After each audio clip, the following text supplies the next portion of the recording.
Yeah, you just kill heroes. Yeah. So maybe you don't even go for a ranged partner and just get some kind of magic damage hero. Or you get like, what, Lena or... Yeah. TA, even though she's kind of physical, she can kind of deal with the bubble a little bit better.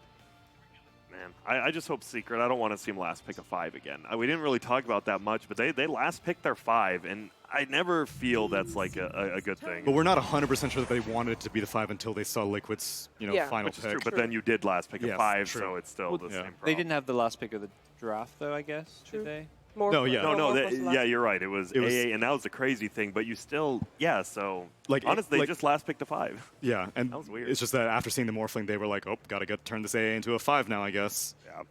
Jakiro, we're seeing, is very commonly picked up against Nature's Prophet, just a hero that can deal with the treants in the land. And I think more so now you have, you win the reach battle. You have a Fisher and you have the Ice Path, 2 of the longest range disables in the game, which we've seen paired together. I think Mineski was the first team to do it this tournament, and a lot of people actually took that. That's why Liquid are wise to ban out Abaddon in the first phase, make sure Puppey can't save these people very quickly. Yep. Secret. They're probably going to pick another hero. They're going to be like, I wonder if it's a 3, 4, or 5. That seems to be what they do. You pick the Arc Warden, then everything else is like, who knows? Yeah. They're not going to last pick a support when they have the final pick of the draft. They're almost certainly saving it for mid 1, and they'll get him a better match. Unless you think you can get away with something like a Monkey King right now, and that may get banned by final fit. It's banned. Liquid's going to ban it first every game. 100% agree with that. Yeah. Unless they, maybe if they lose this game and the next and they have to adjust their bans, then it might be reconsidered, but... Right. Doesn't look that way yet. Yeah. Why change a winning strategy? Yep. They are using almost all of their time here. And they have the overall last pick, which is kind of strange when you... Oh, what? Whoa, okay. Oh, that's Zai's hero, I believe. I think I've seen Zai play. Flexible, but yeah. It is. I've seen Zai played a ton on his stream. He said, Zai plays everything on his stream, but he played a ton of Zeus, and I don't think you can really put that middle. I feel he has so many losing matchups. So what is good about Zeus? Like, why pick Zeus? High burst, good. It's a vision hero as well. Your ulti as well as Nimbus is insane burst and just full vision on the map. You see where people are smoking. D-warding is a big part too. Of this hero. Yes, and D-push. You have one of the the best. Yapstars also play as a 4.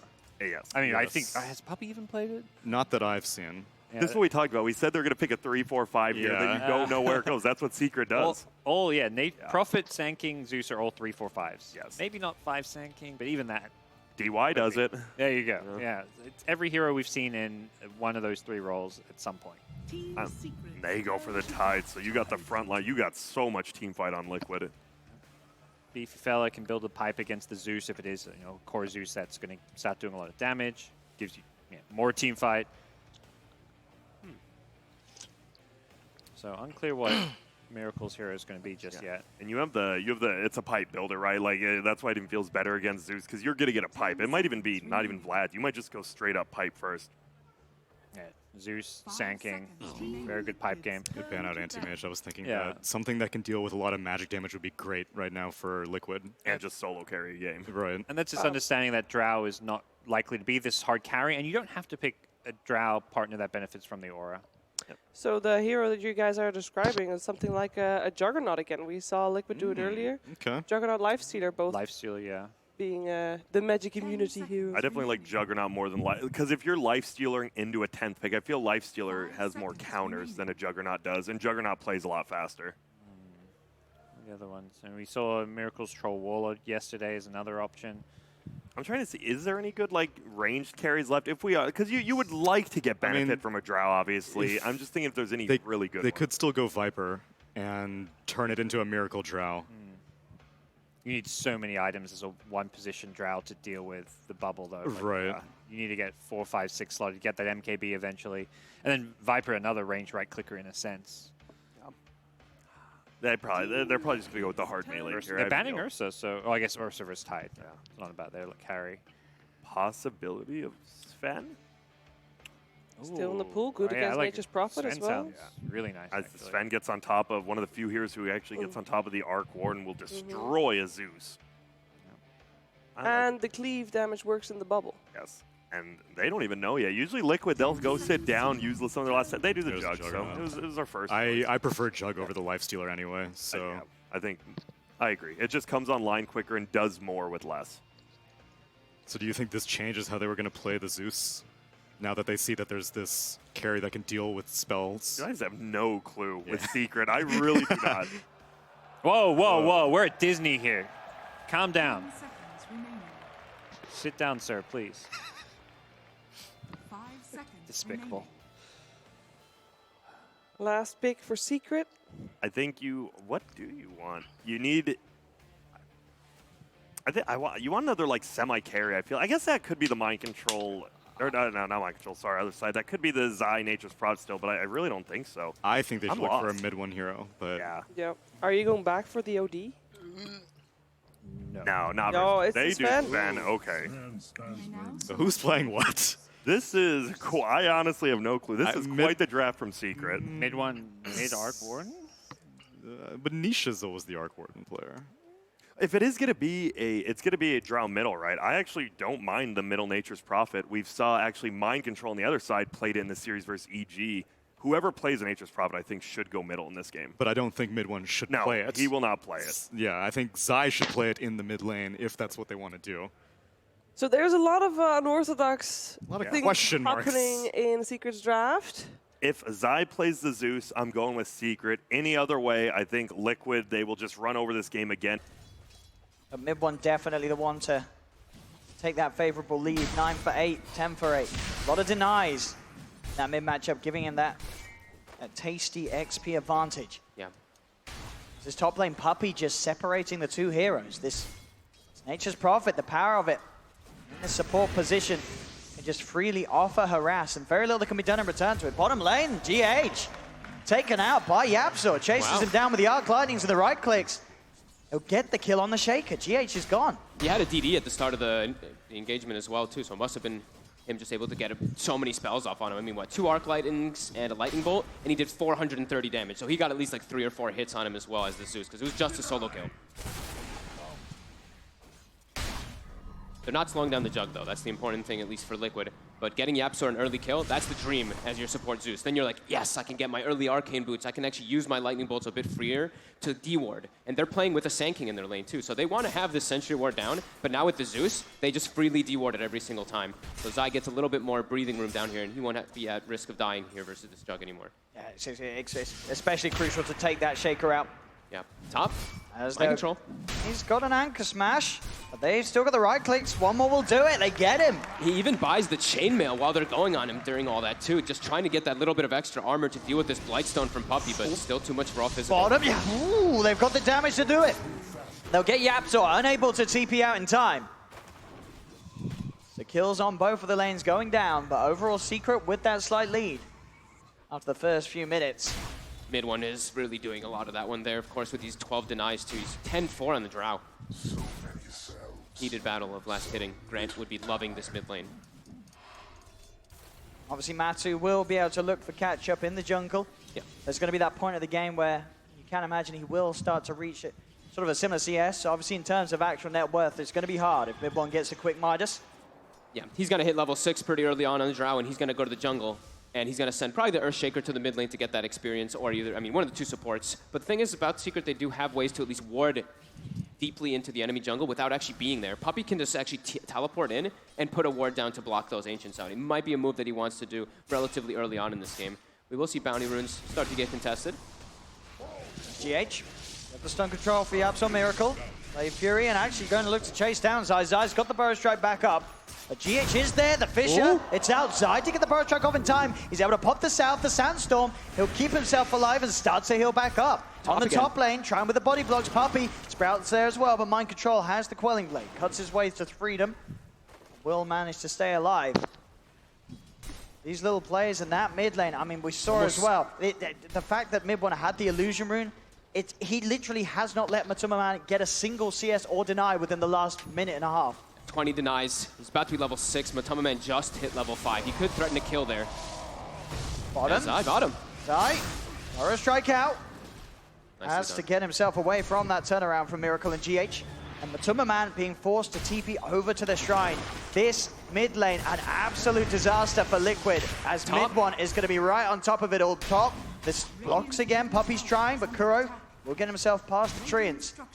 But this Arc Warden is going to be a huge problem for Liquid. Mid one having one of the best starts of an Arc Warden in the middle lane this game. And it's mid one. You know he's going to try to play very aggressive on this hero. So that was the moment he hit level 6, he just went on the Drow Ranger just to force him to back off. So we will see GH start to soak that mid lane, and Matomed's actually jungling before he hits that level 6, which hurts quite a bit here on this Drow Ranger. He just can't come to the mid. He's not going to find anything in that mid lane in that 1v1 matchup. Yeah. And GH also has a melee here. You have to be pretty careful. As soon as Tempest Double comes up again, you could see mid one definitely try to look to put the pressure on with Double Flux. The TP's coming out. Puppy's already starting to threaten that mid lane a little. It's bottom lane. Miracle's farm still looking very, very good at the moment. 31 CS. Even though the constant pressure is there from Zai and Japzor. He has the healing ward, he has the sustain. The Lamb has the jug to stay in the lane. Mind Control's trying to do anything to be able to survive the damage from up here, but like I said, the chainmail, he also buys a ring of protection on top, just any type of armor he can try to utilize, but I keep seeing Nisha he has 3 points in cleave. He's just cleaving off the creeps while Puppy just keeps hitting him with that Blightstone. You see the TP coming in? Puppy keep canceling it. It's looking like he wants to just keep threatening and that pressure. Tempest Double? Matumba will get that last hit, that plus 180. Much needed gold for the Drow Ranger. Still trying to find that level 6 on him. As at the same time, mid one, he's just hit his level 7. It's an incredible amount of denying by mid one in the lane, setting him to such a huge lead against Matu's draft. And Yapstar with that level, with the early Arcane Boots, we see him walking around. He's starting to throw those lightning bolts, looking for the D wards that we were talking about from earlier. GH is actually able to get a decent amount in that mid lane these last few waves, not getting pressured out and bullied out by mid one just yet.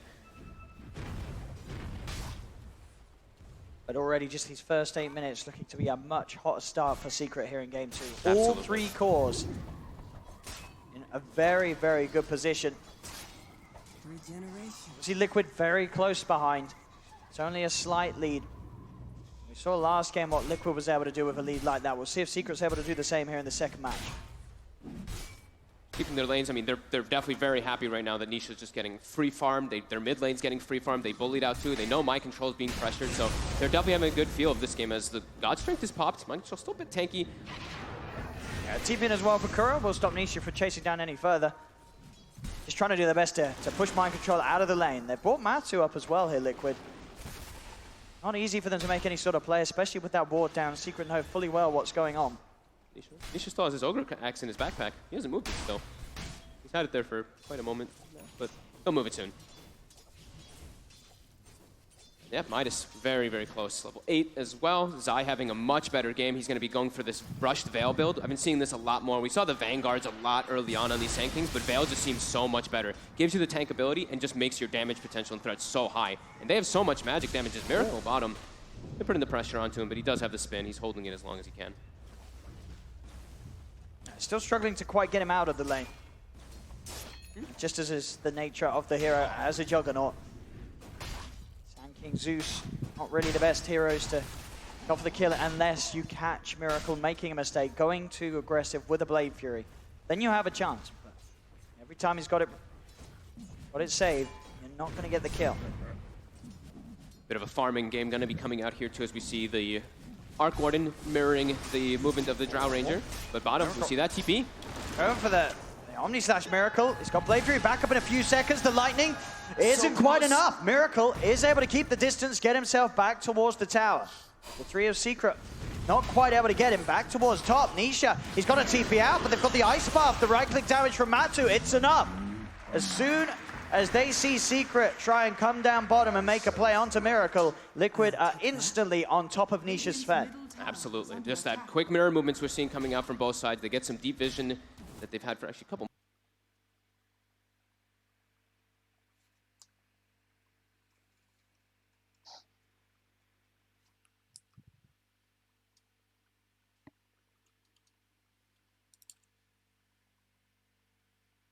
Mirror movements we're seeing coming out from both sides. They get some deep vision that they've had for actually a couple.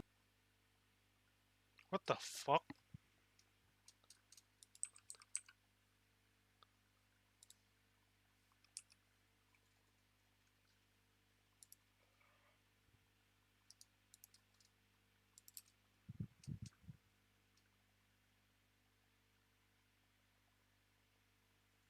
trying to just solo down Gorecki. Alec finally gets there for some assisted damage.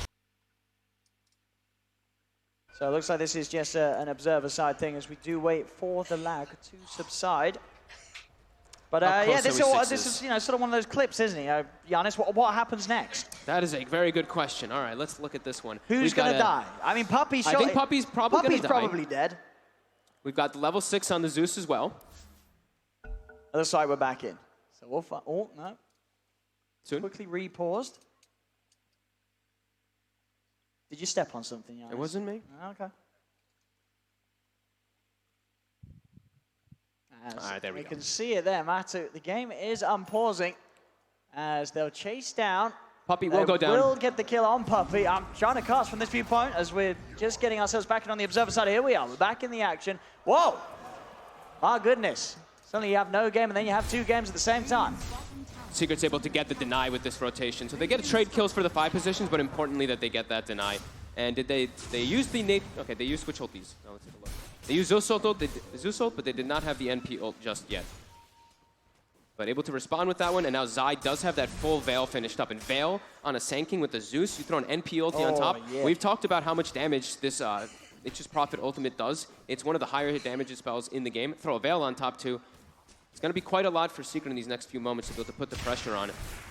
You know, sure, as a Juggernaut, you have that Blade Fury, but if you get that opening stun, you haven't got a lot of HP to play with. Secret will burst through it very, very quickly if Miracle gets caught off guard.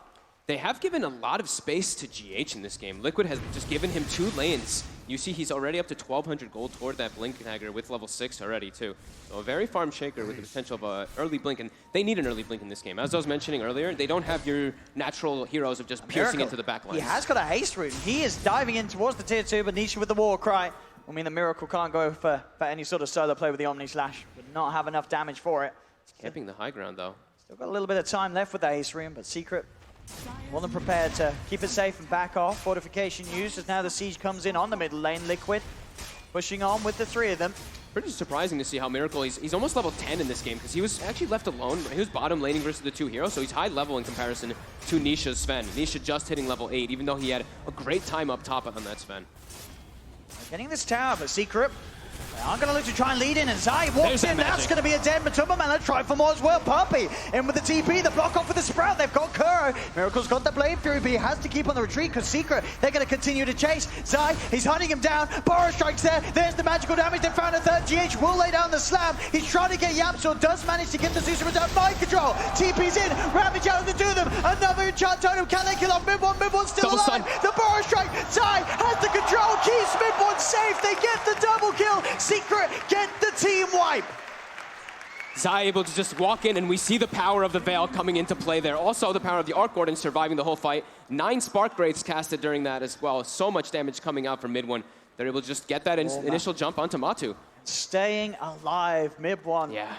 Now confidently at the top of the net worth, jumping ahead. And look at the item build that Mid One has queued up. Very interesting this game. He's playing with a super magic damage heavy draft. Get an Ethereal, but he's switching it up a little bit here. He's still deciding, but that could be a really interesting pickup if he's able to. It really could be, but as you said, we will see what he does go for. Does queue back into just finishing off the Maelstrom. We've seen it before. We've seen Ethereal Blade Dagon builds before. We saw it at TI, I believe, right? From Thompson in particular. He has gone for those type of plays on this Arc Warden. Could be a potential that he wants for it. But right now it's 4K gold lead for Secret, and you could feel the power of all that magic damage on their draft. Big plays in that middle lane. Just being able to run them down. There's something that Secret have that Liquid don't have quite as well at the moment. So, you know, this portion where they do not have those Blink initiations, the Blink Daggers online as of yet. Secret is just very good. Puppy at TPing into the back lines of the fight. Just having that catch, having that chase, which Liquid cannot match at the moment.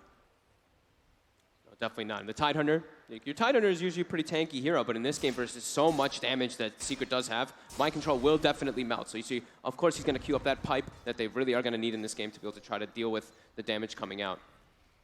But yeah, GH's Blink Dagger is the one we're looking at for Liquid, for them to actually be able to take these fights, because Secret, they just look like they're going to be doing way too much damage in the upcoming ones. See, the Wrath of Nature comes out immediately. See if they can get the catch down bottom. Get the bounty room Miracle. It's heading towards them, has the phase and the drums done. Ishram Puppy won't be interested in taking the fight as Secret will back off. Blink Daggers look like they're going to come at the same time. Nisha's actually still trying to push on his Stay own. bottom. There was a lot of heroes here. They knew that Liquid was fully around, and Nisha, making a rare mistake, sticks around and loses his life for it. Yeah, he saw them too. He saw them making the move down. He knew they were there. Wanted to stay aggressive. They will come straight into the mid lane. Liquid making sure that they don't lose the tier 1 tower. More jump online for Secret. And Zai's Blink Dagger is complete.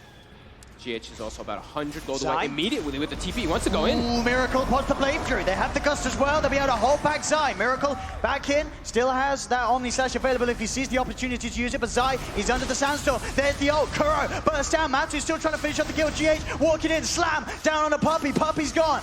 The 1-for-1 at the moment between the two supports. Can they get anything more on either side? Zai's Zai regenning. waiting in the trees. He'll look for the Blink Burrow Strike opportunity. Nisha stunning onto the shake on mind control. Gets the Ravage. They're so low. Miracle's in with a Blade Fury. It's a double kill for Miracle. Zai and Nisha, they will get the kill on GH. Now they'll turn towards mind control. Also incredibly low.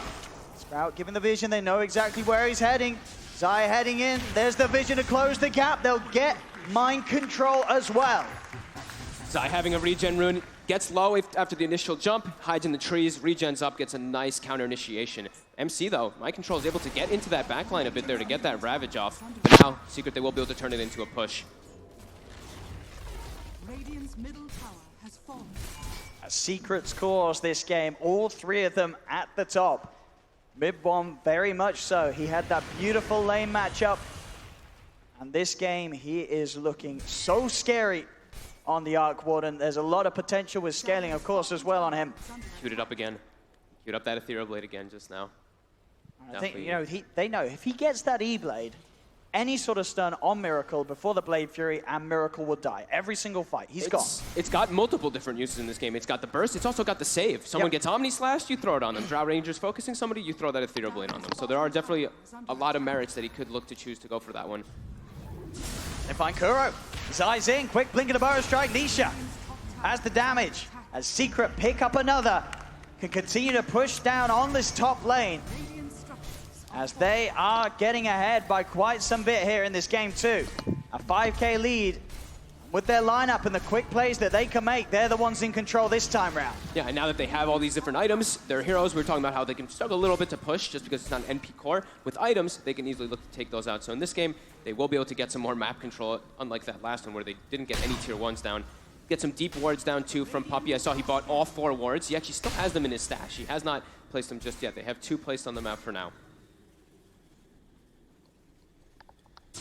Halfway toward an agonism now for YapzOr 2, so that Nimbus, we were already talking about global potential with both the Zeus and the NP. They have Zeus NP and Orc Warden, so lots of different plays they can make around the map with that Nimbus too. Zai can look for solo plays. He's invis right now. They don't have the NP ult right now. It's going to be coming back up. See who he can spot out. He's going to go for it here. There's the MP, jumps in, fail as well. The magic damage will be there. Matsu tries to gust him back, but he pops. Caustic Finale finishes him off as Zai getting a big solo kill, taking Matsu out of the game, 440, slowing down that farm. Zai having a great game. The last game he was having pretty much very limited chance. In this one, 406 is top. Mid-one getting a bit of solo action as he will get the kill on Kuro. Mind Control's going to be there with a chase down. Ravage onto the 2 of them. But he's on his own at the moment. Now Miracle does turn up. Mid-one goes for the TP out, but the Omni Slash. It bounced up, but it did bounce back. So they will end up killing off Mid-one. The dust out onto Zai. Blade Fury as well. Miracle wanting to get more out of this. GH has the controls. One more Burrow Strike from Zai as he'll run himself away. Nisha offering the Warcry. Zai gets the blink out. He'll survive. But a fair bit of gold going to Miracle, getting that kill. We saw there as well with the RNG. Lucky to bounce back down as he bounced up for a bounce there. And it looked like Mid-one may have had a chance of escaping. But as the RNG will will it, they do get the kill. That would have been such a godly save by Puppey if that actually happens. But 6k gold lead. And they also got that, I think the stun from, I looked at the stun from Zai hit as the Ravage clip, so he was able to catch Miracle a little bit off guard there. And Miracle is going to be going for the Battle Fury build in this game. So I wanted to be able to keep that farm up. And also he's playing versus Nature's Prophet, so just hanging on to your Calling Blade as long as possible is always going to be nice as your melee carries. And would you say, sort of looking at the heroes that Liquid have, they do have this Drow that, you know, we all know the power of the 25 Drow, and with the Jug, if they do want to try and play it slow, play for the scaling, does their lineup look pretty solid in the late game against Secret, or do you favor this Arc Warden? They both just have really strong. They both have really strong late game because it's really going to be up to a lot of that initiation, and that's the one thing I'm looking at Liquid where they have the Earthshaker and the Tidehunter, where that amount of control in comparison to Secret might be enough to push it over. But Secret with this advantage right now are looking quite strong. That's almost the E-Blade finished up, and the Aghanims on the YapzOr too. So a couple different item timings coming together for Secret. Huge amounts of burst. Any cores, we say, caught out by a stun on Secret, on Liquid, will die very, very quickly. Needs to travel on Zai, so he's more than prepared to join any sort of fight that kicks off. Oh, I'm really liking Zai's item build this game. I love the Veil, just because we've already talked about how much magic damage. He makes him tankier as well. So many different uses. Now these bots, we already mentioned global potential. He throws it on top too. They can bring and outnumber Liquid in most situations. Radiant's bottom tower is under attack. It's amongst all sort of the chaos and the killing, Miracle himself still being able to play a very safe game. Only dying the once. His farm still very, very good. He's keeping on par with Nisha Sven. Very close behind mid one's Arc Warden. And with the Battle Fury, definitely, if time is there and he's able to find those camps without Secret taking over too much control of Liquid's half of the map, he can catch up and he could even get ahead. All right, that's the E-Blade finish now. Let's see what mid one can make happen with it, with all this magic damage. Continuing to pressure down bottom. See, Zai is down here too, waiting for someone, but the vision. Ooh, they get the Ice Puff off in time. Zai's Epicenter's cancelled. He's trying to look for the escape, but GH jumps in, follows up the Fissure as Zai's blocked off, silenced up, and taken down. Liquid, they get the kill. Zai ever so close to being able to get away with making that Epicenter play. Just in time, Kuro having that disable from afar. Bit of farm game here. We see them now starting to push out their lanes a little bit more. Miracle, he said he went for the Battle Fury, so he wants to keep farming. Same thing with Nisha. He's got his BKB finished on the Sven, but you want that blink before you really start looking to get involved in the fights, because he wants to get, we were mentioning about getting in the back lines, how important it is for Liquid, but also for Secret's important. They can get on top of that Drow range in a lot of those instances too. And they always will have vision, is important for Secret in the fights. Zeus ult gets popped, Nisha can look and pick and choose who he wants to go for once he has blink. First time this patch apparently here with the E-Blade pickup on mid one. Not something that any of the other pros have at least tested in competitive, in their career games. Potentially in pubs, but not within a tournament. Yeah, we were seeing a lot of that Arc Warden when it was playing versus the Tower Blade a lot of times, and you're just trying to match that scale potential and carry. This is just a different approach, and it's a great game for the E-Blade for all the previously mentioned reasons. So many. All about those saves, as you say. And even Puppy's queued one up. Big defensive plays. Okay. Puppy's got a Ghost Scepter. He's like, I'm going to go for an E-Blade too. Why not? We have all this magic damage, and you guys really have just physical damage on your Jug and your Drow. And if we can just survive versus those, it can be really nice for us. And you see the Drow picks up that BKB, Matumba Man needing that very early versus all this magic damage. And top lane Zai goes for the Burrow Strike. They've got the Nimbus set up as well. Puppy's there, trapping Mind Control. Up with the Sprout. Mind Control cannot get himself out of this. Cannot get around it. Secret get the catch. Now Burrow Strike. Zai looking towards Miracle, but a simple Blade Fury and TP out afterwards will get him back to the safety at the bottom half of the map. They'll still try for the chase forward. They have that vision, their sentry, they observe it down. They'll get the spot onto Curran. Zai, he's not done yet either. Jumps over towards mid, BKB, and a TP out will get Matumba Man back to safety, but it's these BKB charges now being forced. Secret continuing to rule this game too. They're just able to make these quick movements around the map because of how they've itemized in just their heroes. They have all this global potential that they always seem to have the numbers on Liquid. Liquid's trying to move around and keep these lanes pushed out, even though they have a Drow Ranger. But yeah, Secret just keeps outnumbering and bringing the pressure on. And they're still keeping that farm up as well. Those two cores just staying at the top. Miracle is getting close to Nisha, He's catching up. The Battle Fury and then the Manta style, about 1200.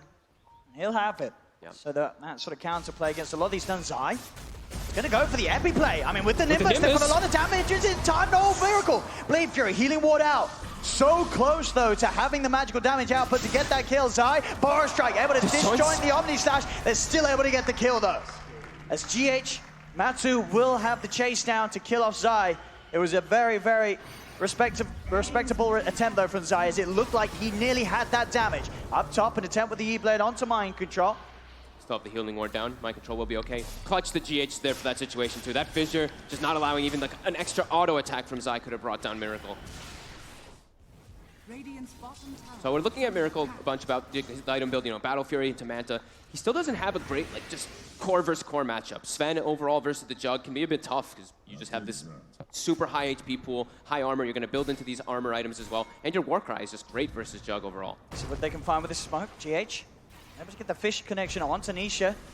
Nippon, Tempest double on the backlines, can start to force around with the supports. Ravage will come out. Cancels the TP, using the Echo Slam as well, locking down Nisha, making sure he can't get the BKB out early, as they'll catch out the Sven. Mid-1 did end up being able to kill off Kuro with the double, but definitely the greater kill for Liquid, getting Nisha. And now with the push onto the tier 1 tower. Fortification will be there, but Liquid will be sure to stand their ground, push on, as this tower will pretty much give Miracle the goal to have the Manta style complete.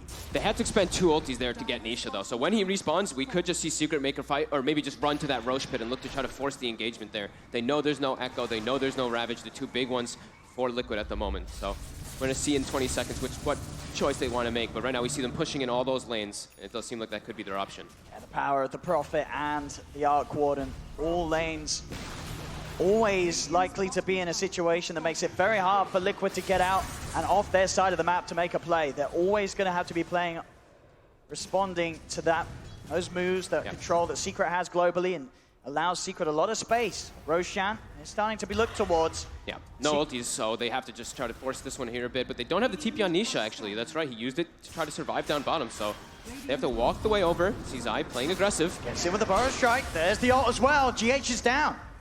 Zai, quick to find the catch, and without a shaker, very hard for Liquid to throw anything into this pit to stop Secret getting the Roche. They got a lot of damage, a lot of siege, very safe as well with the summons of the Treants. It should be an Aegis for Secret. Once that's picked up, Secret have a multitude of options to go for next. As the Aegis now in the hands of Nisha, a creep away from hitting level 18 as well. As the race continues to be on, where Miracle desperately trying to continue to keep his farm on par with the cause of Secret, so that when those pushes from Secret coming onto the high ground, they have something to present. Bottom lane Zai, in with the jump onto Matu, pots the BKB, tries for the TP out, but they've got the right click. Matu's dead, no buyback available. Man, Zai is just everywhere for this team right now, just setting up every single kill for themselves because of this itemization that he's gone for. That little bit of extra damage really does make the difference with the Veil. Yeah. He's able to bring these targets down with the combination of Yapzor in all of these situations. Top lane. Miracle will be able to get back with the Blade Fury TP. Certainly needs to as well. Secret now with a 10k lead. Mind Control's going to jump in, looking towards mid-1. Again, Zai onto the backlines. Jumps in with the Burrow Strike. GH getting pulled down low by the Nimbus. Will be able to turn, get a Fisher out. Miracle puts the Manta on top of Zai. They're looking to finish off the kill. They'll get the kill on the Sand King. Can they get anything more though? That's the question. They'll try and find Mind Control. But the healing wall from Miracle is keeping Mind Control healed up and allows him to back off. There's the slide in from mid-1's Tempest double, but they will be able to farm that one up. A bit more goal. I say that he's, I don't know, E-Blade himself trying to stop them from getting the last touch upon it. They still will find it in Liquid. They're actually continuing the chase out here on towards Puppey. And yeah, so there's a buyback from Zai. He wants to try and get over and help out his teammates. He has the boost to travel. He'll be ready to join the fight straight again. Nisha jumps in, stun onto Kuro. They'll be able to get the dragon. Can they get more? Matu and Miracle, they're trying to run. Zai unable to get in close enough to find the blink stun. Liquid will back off. Secret still holding the lead. Did use that buyback on Zai. Still able to take the favorable kills, keep the trades in their favor. And of course, as this all goes on, mid-1 still farming away, an absolute treat. Double damage rune on the bottom lane as well. They could do something even more with that. They're all really farming an absolute treat. That's the other thing about having all these different global heroes, is they can show up to a fight and then leave the fight and just continue to farm. So you see Puppey, 5 position Nature's Prophet, by the way, having an Ethereal Blade in a second. So both of these two supports, we see them near matching Mind Control's farm in this game. And Zai, he's kind of forcing that to happen, right? Zai's making all these moves around the map, so it's allowing these supports on Secret to farm a lot more. Liquid do still have their ultimates available. They didn't actually expend any of them there in that last situation. And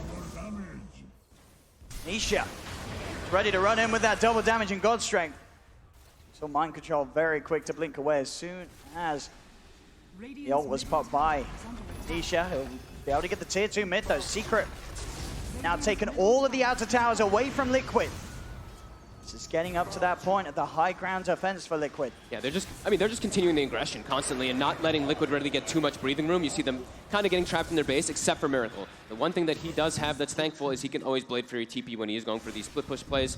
He's going for the hardest carry type potential build as well on Miracle. We see he's got the Battle Fury, the Manta, straight into Butterfly. He knows that he needs to have this like super performance on the hero and just needs to have this straight physical damage to be able to deal with what Secret has, but they have a lot of ways to mitigate it.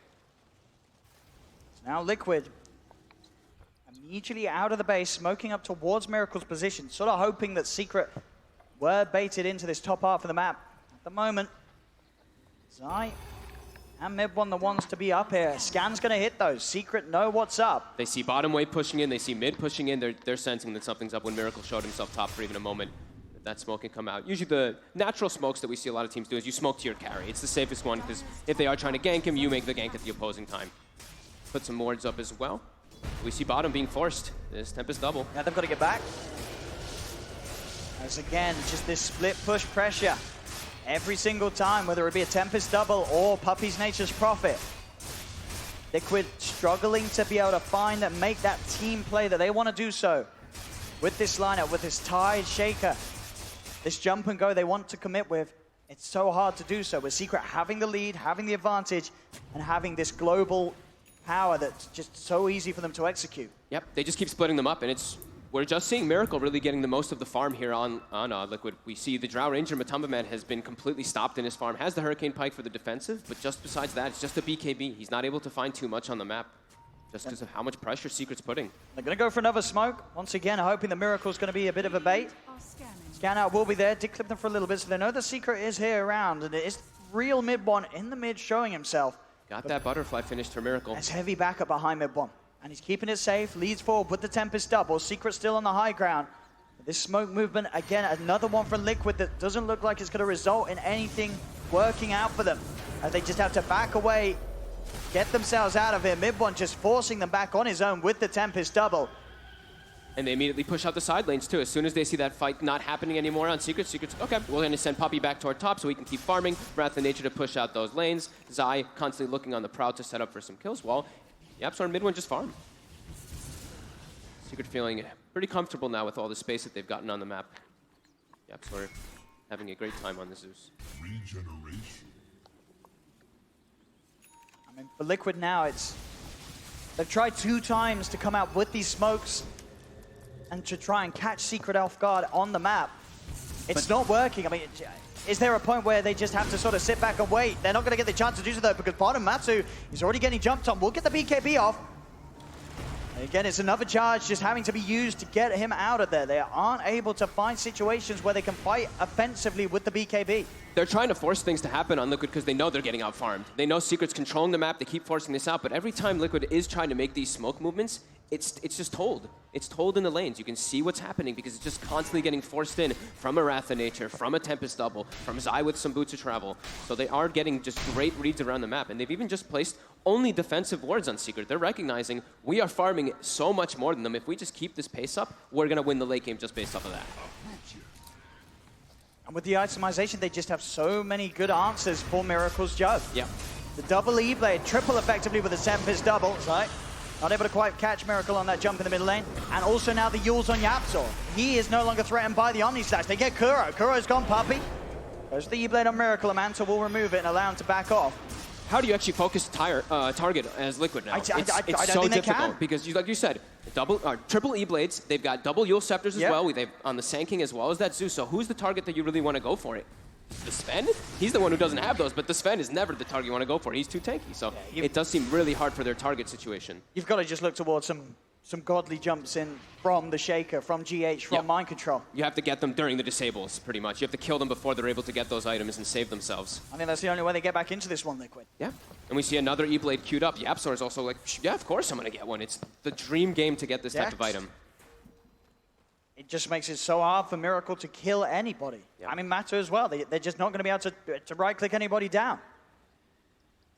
By the time that sort of the disarms end or the Ghost Form finishes, they're very likely to have taken a lot of damage themselves because Nisha, he's packing a punch. Absolutely. Got the Daedalus stun.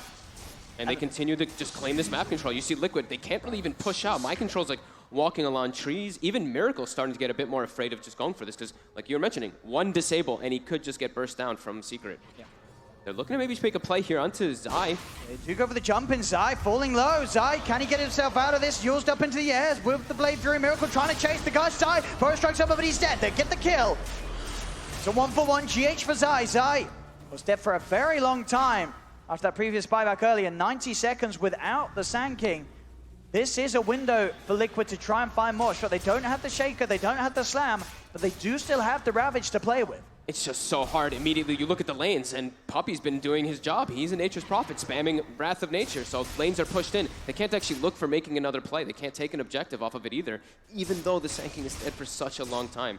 You see how much they have to expend. It's all about that chain stun. He almost ends up surviving just because he gets the Yule Scepter off. Tumba has to, again, just use this BKB anytime the mid one gets his hands on him back in the river. Liquid, they do find another catch. Puppy, he's out on his own. The three of them will shut him down. That's another kill for Liquid. Starting to make very small steps back into the game. Yep, they've gotten their lanes pushed out a bit here too, so now they're looking to touch that Roche a little bit here, but the spam from Secret is there. They want Yapzor. They're going to try and jump in. GH in as well. They have the stun control. Yapzor, he's gone. Nisha pops the BKB, but he's trapped by the Fissure. He can't actually get in to do any of the damage required. He's got to run out now with the remainder of this BKB. There's currently 3 dead on Secret with these plays that Liquid's been able to get out and make. They're blocked with the Hex. There's the jump in. Nisha gets back in, cleans up the Shaker. They'll try and look towards Miracle as well as there's the Hex again. Mind Control has the Ravage, holds the two of them back. Buyback from Puppy, buyback from GH. Matuma Man pushes back Puppy with the silence. E-Blade out to slow down Mind Control. Another stun from Nisha. They're looking for this tie. Can Liquid help him out? Doesn't look like they'll need to, as Mind Control can just walk away. The Kraken and the Healing Wall keeping him safe. As teams starting to fight back, and Liquid showing they do still have some sort of sense of strength if they are able to get those jumps. As we mentioned, if GH gets in and on top of you following up a Ravage, they can get the kills during those disables. And they did their best to try to take advantage of the time that the Sand King was dead, just trying to dive forward for those kills. But Midwin now also revealing that he has a full sheep stick in that last fight too. This Arc Warden is just tremendous. That double lockdown that he can go for, another means that they have to be careful for on Miracle. Yeah, very nearly caused massive issues for Miracle. Those 2 hexes allowing Midone to bring the jug down very, very low. Middle, just cleaning up the wave, keeping the waves pushed back out, making sure that even though Liquid were able to strike back a little bit, that they're not going to be in a position that's allowing them to take this Roche, or at least go for the Roche fight, as that area of the map will be very scary to tackle. They don't have the Ravage. They do have Echo Slam. The Secret as well. One misstep from Liquid and a good burst strike from Zai. And you're starting the fight a core down on Liquid. Yeah, I mean, Matama Man still can deal a decent amount of damage, but he's still very weak as the Drow Ranger in comparison to the rest of the heroes in this game. The Jug is going to be the majority of that damage for Liquid, and like you said, there's so many different ways for them to mitigate it. And these lanes just always going to be pushed out every single time. Miracle, of course, hitting level 25 takes the 600 HP, especially in this type of game. He's starting to get toward critical mass in his item build, though. He can burn just, I think he might actually have the Basher up in a second, too, for this Juggernaut. But besides that, you look at his items, he's going to have to start replacing things soon, or going for Moon Shards. The Blink Dagger he needs. We mentioned they don't have the natural ways of getting the backlines. He needs something to be able to jump these back heroes, this Arc Warden, this Zeus. And despite the lead that Secret have, they're still not looking to go towards the Roshan. And there's definitely going to be a bit of them that knows that they don't really need that Aegis to take a fight at the moment against Liquid. They have a 16k gold lead, and they can certainly feel it in their items. Yeah. Knowing that they can just have this firm control on the map and just constantly putting the pressure on all the lanes, just always pushing them out, even though they're versus Drow, who pops Aura. As the Tempest double. Will they get the gold for it? I mean, Nisha, he's coming in. Oh my god, Nimbus is dead! Mid-1 with the Tempest double outplay, baiting him in. Zai's in with the bow strike on GH. GH is dead. Oh my god. Nisha pops the BKB. They have to buy back on Liquid. There's no buyback available on GH. Miracle and Kuro get themselves back in. But it's these quick jumps, these stuns, that just allow Secret to delete heroes on Liquid. Just so much damage that comes in there, and just this Arc Warden being so farmed, being able to get the control off, even though it's a Tempest double. Nisha is in the area with that freshly delivered AC. Also level 25 now. Anytime that Hex is there, it just buys more than enough time for these Blink stunners to come in and follow it up. Mid one's just putting so much pressure. Look at this. He's just running at 5 heroes with this Tempest double and forcing them back. As now Secret will go for the Roche. They know no GH, no Echo Slam Frip for 30 seconds. And they'll take this down incredibly fast with the physical they have. They are moving over towards the pit, Liquid. Can they get here in time? They do have a Ravage. But the Roche, it's already gone. Secret, they'll claim the Aegis. And mid one, Tempest double slid up to the high ground. He's already trying to find a catch. It's Liquid, they've got to get themselves immediately out of this area. Far too risky for Liquid to commit forward. They need the GH Shaker there. And also, if Miracle dies, the game just ends abruptly there. So he has to be more careful with his positioning here. As we see the TP's coming down bottom. Boots of travel. Look at all this. Just double boots of travel down. They get Kuro outside of the base, and he's dead for 90. The stun, it's in onto Miracle. Mind Control jumps in, trying to push Nisha away. Puppey, he played to Sam onto Matu. Now Nisha the safety to stay alive here with the first life. Big window now. Liquid having to try and hold 4 versus 5. Do have the Ravage. Mind Control not quite with the mana for it. GH has got Echo Slam, but they're losing the tier 3 tower. Secret going for this very safe and reliable siege with the Tempest double on the high ground. They scout GH as well with Miracle, that Nimbus. He's having to Blade Fury out of the trees as well. Get himself away from that. There's the Hex. Does get Kraken off. The stun's there onto Mind Control. Liquid. What the fortification. Mind Control getting burst low by the Nature's Wrath.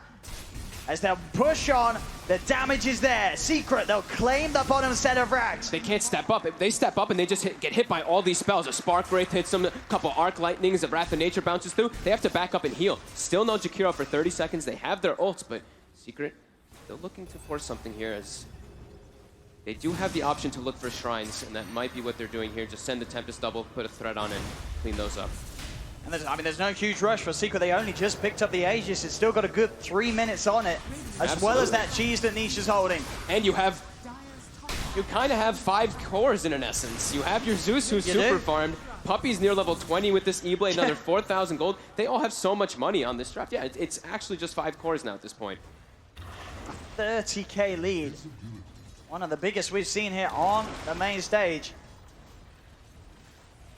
It's a game now so hard for Liquid to turn around. I mean, it's looked pretty much impossible for the most part. Again, just sort of the draft and itemization from Secret.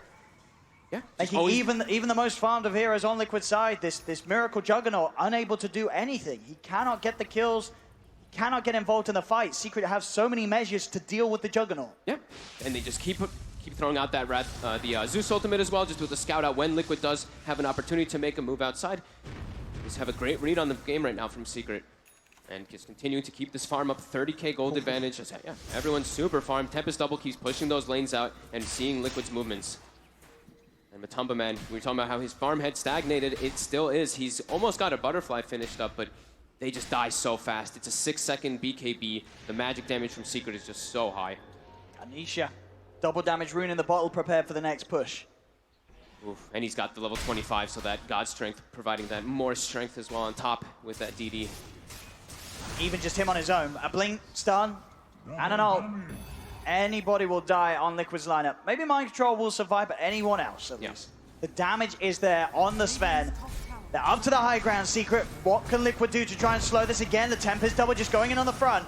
Nib1 keeping any potential defense of Liquid pushed right back. And the tier 3's taken. Nisha looking towards Mind Control. Nimbus is down. Mind Control will get his way out of it. They're pushing mid with Treants as well. Trying to push it back here with the Scusp. The siege, the split push from both lanes. Nisha easily able to take this top Rax as there's nothing that Liquid can do to stop him. And look at just the blanketed area of Spark Wraiths as well, just making it so much harder for them to commit forward as Spark Wraiths at level 25 become that much more threatening. 660 damage, you have a Veil on top too. If you're a support and you get hit by like 2 of these Spark Wraiths, you'll just be pretty much dead in the engagement. Saw in game 1 how Secret were pushed behind and had to make drastic moves, drastic plays. Now it's Liquid's turn to try and do so. Mind Control jumps out with the Ravage. The Omni Slash bounces. They only bounce off to the illusions. They look to Nisha. They'll still get the kill on him once. It won the Tempest double leading in. Zai jumps forward. There's the ult out from Yamso. Mind Control trying to help out, but Superman pops the BKB. E-Blades out, burst down Mind Control. Matu trapped up. Puppy with the Sprout. Locks Matu down. Matu's dead as well. No buyback available. Kuro trying his best to throw out anything that he can. But Secret, they've got the power. They have the damage to push up for more. Zai jumping into the high ground, trying to set up for another one. Miracle does come in with the bashes. The Blade through as well. E-Blade in attempt to keep Zai safe. He's Julesed up. Zai still alive. Burrow strike away. GH jumps in. Enchant Totem. They kill off Zai. Zai buying back immediately. He knows that there's still 2 members down on Liquid without buyback. They want to push the number advantage. Mind Control trying to slow down Niche. Pushing the mid lane. Miracle. He's in. The bash is there, but the stun. Another E-Blade popped out from mid one on towards the Juggernaut, but they get the Rax. Secret. They're cleaning it all up, taking it all away from Liquid. Zai slides out of the base and Mega creeps her out. Man, Secret just this global potential and just the ways that they split push this game, never allowing Liquid to take a great team fight, just building up this economy. Almost a 40,000 gold lead as they have 5 cores in their draft now. Looking to close this one. He's in the setup onto Miracle. They'll force him to the side. Puppy E-blading himself. Miracle will still live. Tries to turn around, get back in with the Blade Fury, but he's got to heal up in the fountain. They've nearly got the full lineup back up, and maybe Liquid can have one final shot, but it's not going to be a big one. Mind Control blocked out, away from the fountain. Miracle jumps in. They've got the lockdown on Puppy. Puppy slides to the side with the force. He blades himself. Zai in with the burrow straight. The epicenter. Miracle's dead. Mind Control gone as well. No buyback available for Miracle, and GG is called. Secret will take game 2. Whew. Just like in that last game, we had 2 people really stand out. The Darkseer as well as that Morphling for Liquid. This game for Secret, we see Zai as well as mid one just pop off on this game. They really did. That mid lane from mid one, it was a dream for him. Yeah. Didn't miss a CS, didn't let Matoma get anything really after those first 10 last hits. That lane was over and done with. As mid one, 9-1 and 14, his itemization, Zai's as well. I mean, the whole team, the composition, this is the Secret that a lot of people expected to see show up in the grand finals.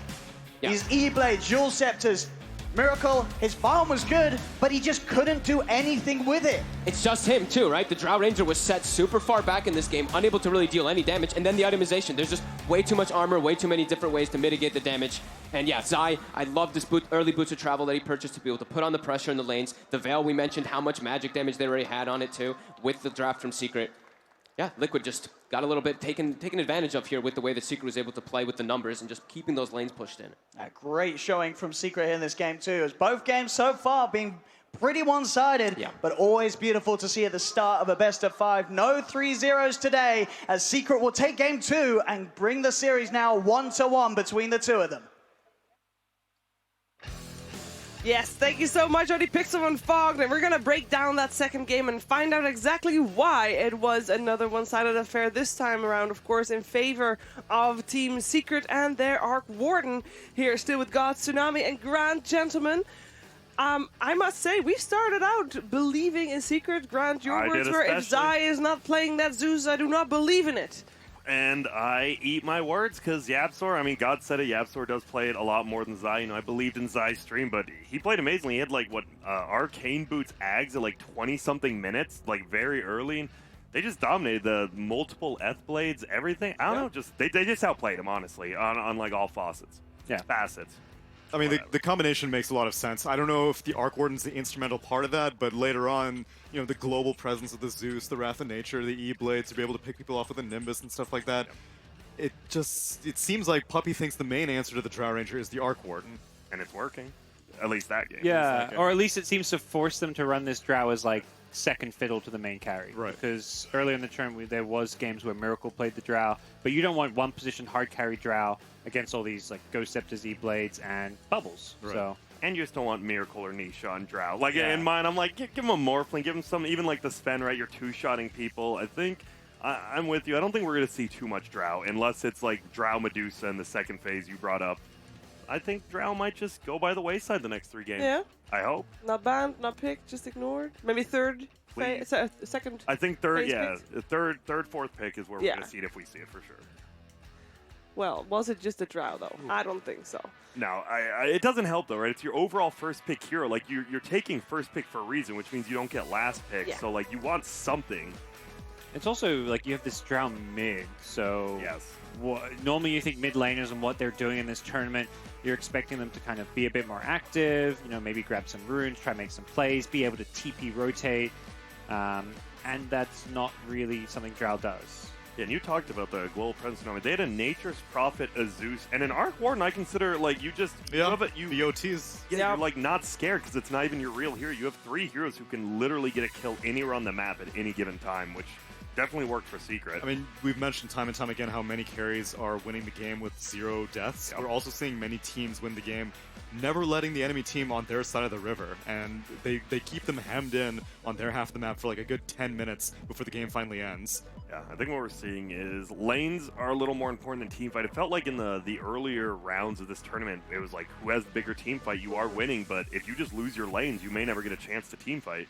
I must say, though, Secret had a grip on the game throughout the most game. If you look at just the scores and the stats, but during the game, I think, Tsunami, you were the one saying it doesn't feel that way.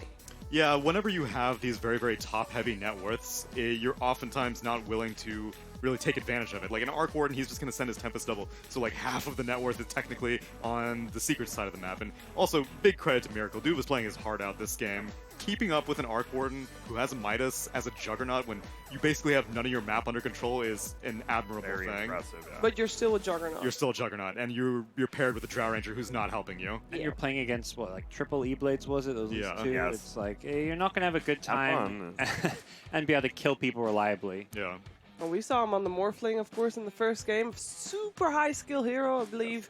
You know, that is the highest skill hero when it comes to cores.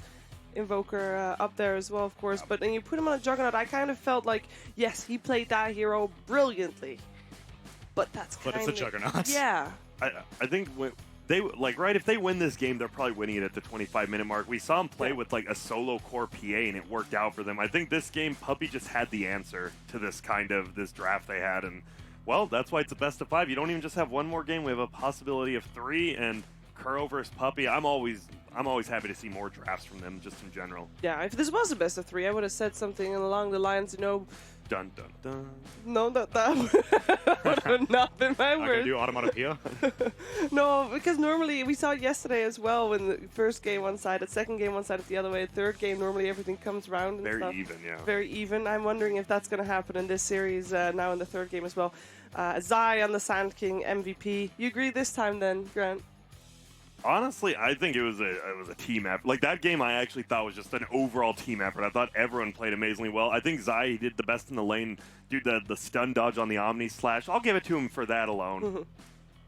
Yeah, you definitely had a great Typically, game. whenever these types of games, I and many other people want to give it to the captain, just because it's credit to how the team played, how they captured the map, and obviously the draft as well. And great call going for the boots of travel, I think. The fact that he could also have that global More presence. global. Yeah. Yep. Yeah. When we saw him make moves, he had the veil. He was just like, all right, guys, everyone get ready. Wrath of Nature, Nimbus. Yep. Everything going to be put on this My Burrow Strike target. Yeah. So where are we in the scale of, before the series started, we said fastest Dota wins the games. This wasn't necessarily fast, but it won. I think it's maybe adjusted more to having the better laning stage to win the game.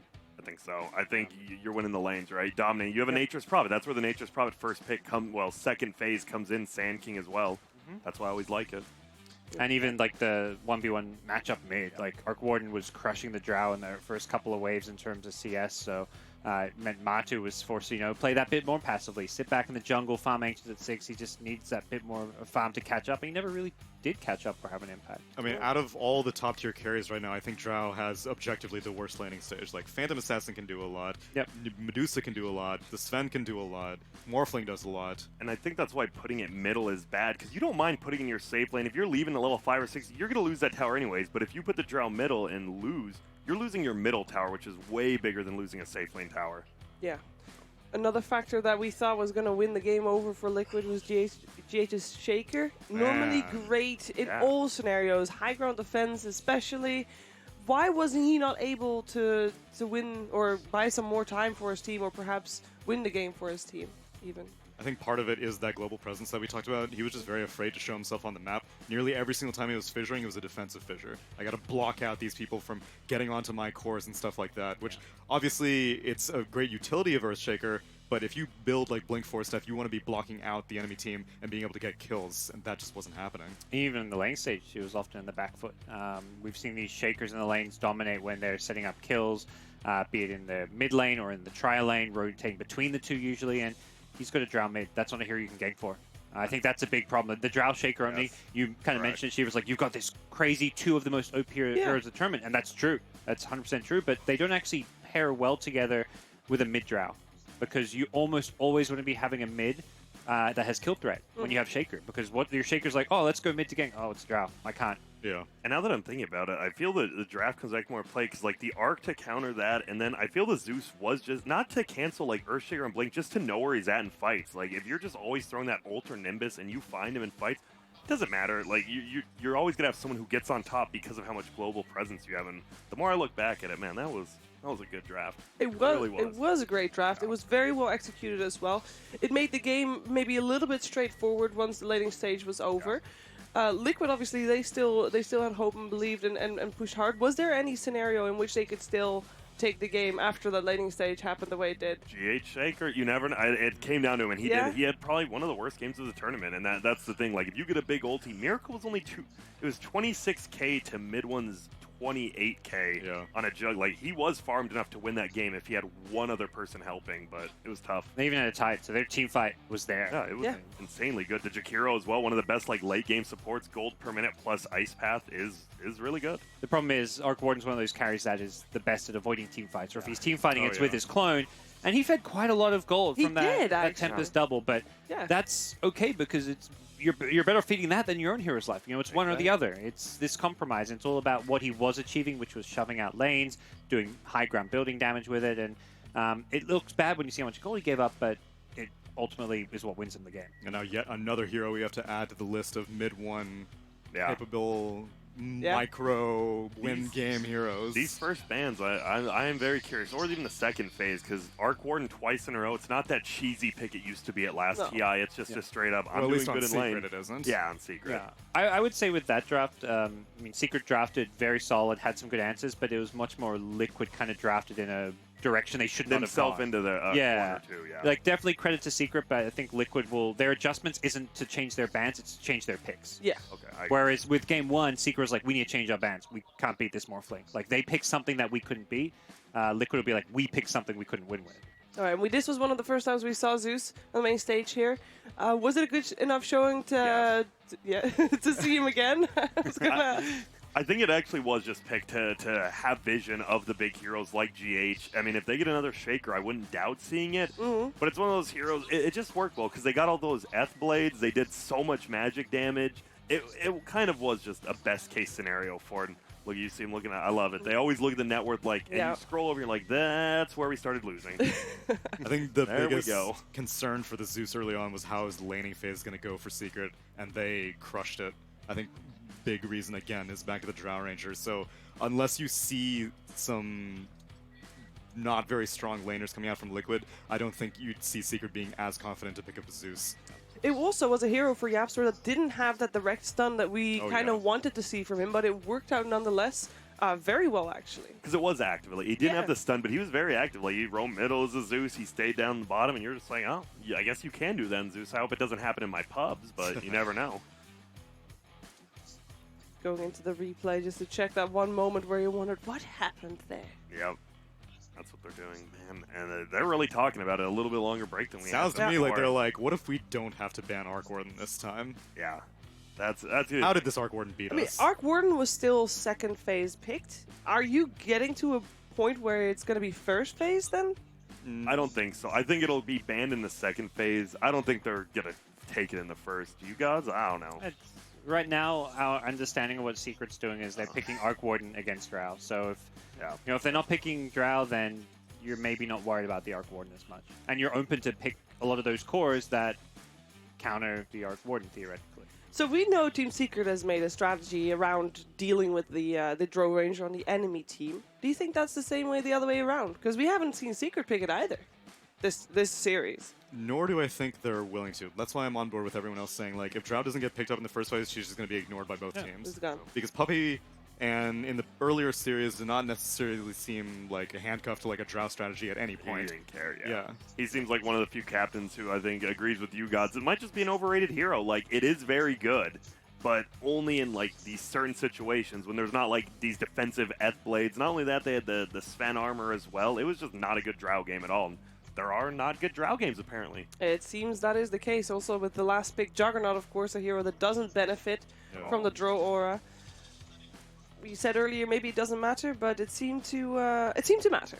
It definitely did, because you even if it's just not cores, just a support, right? The one range here they had was a Jakiro. He's not a right-clicking one. Like, it's cool being able to farm the jungle super quick, but that's when you're a carry, not when you're a middle, like we said. Comparing a Drow to an Arc Warden just going to run over every time.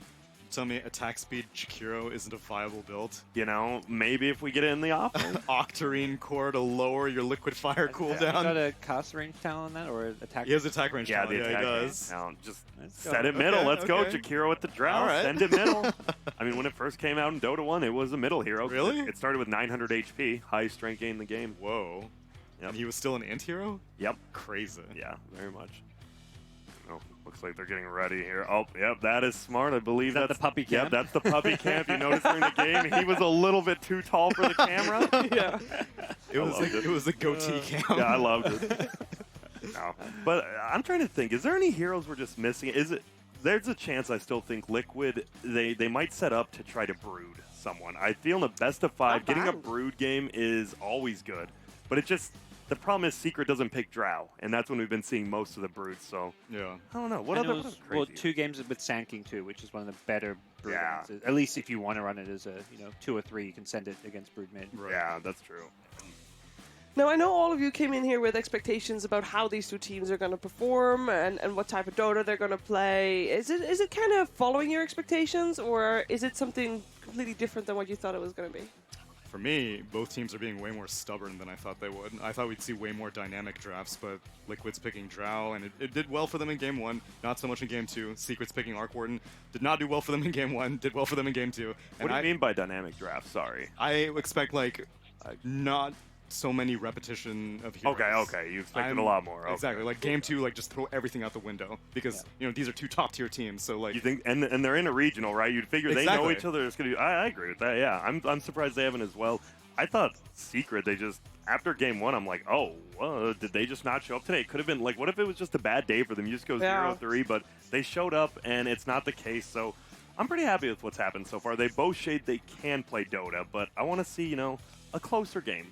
Yeah, and I think that's the hope and expectation always with the Grand Finals. You get those really hype-exciting games, best of 5 series, but these teams are so good that they will turn a small lead into a much bigger lead with ease. and they'll that's- keep it that way. Yeah, and that's where often you'll get a couple one-sided games in a long series between elite teams. It doesn't mean, just because Secret's on that game doesn't mean they're way better. Liquid did the same thing to Secret in Game 1.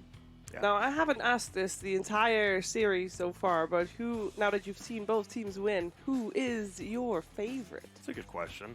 I'm gonna go with Secret. They've Yeah? proven they've been the best team for a while now, and I think they'll keep showing that. Also, losing Game 1 and then winning Game 2 always makes me like you showed you can make a change, and I think that's always better. I think I'll go with Secret just because they've shown a wider hero pool, which is why I think they're holding back right now. The lack of dynamicness in their picks, I think, is intentional. So I'm going to lean Secret for that. Liquid if they stop picking Drow. Okay. That's fair. Liquid, I don't think they're going to keep getting like Morphling for Miracle, but Miracle has looked like the player of this tournament to me. Yeah. And I think he's unstoppable. They just, don't kind of tunnel vision on that Drow pick, and I think that should hopefully be maybe the adjustment we see. You Yeah. feel like they're back at former form?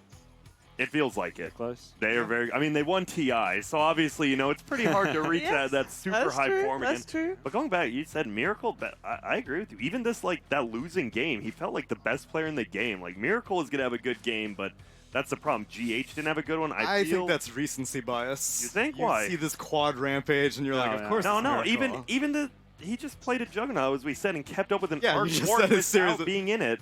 Yes, but I think in earlier game, like we said, Liquid has had an extremely long lower bracket run, and for me, GH has been instrumental in that. And him having such a bad game here is an anomaly, whereas Miracle having amazing games in the last 2 things is something that's above his standard, but not necessarily something that I expect out of him every single game.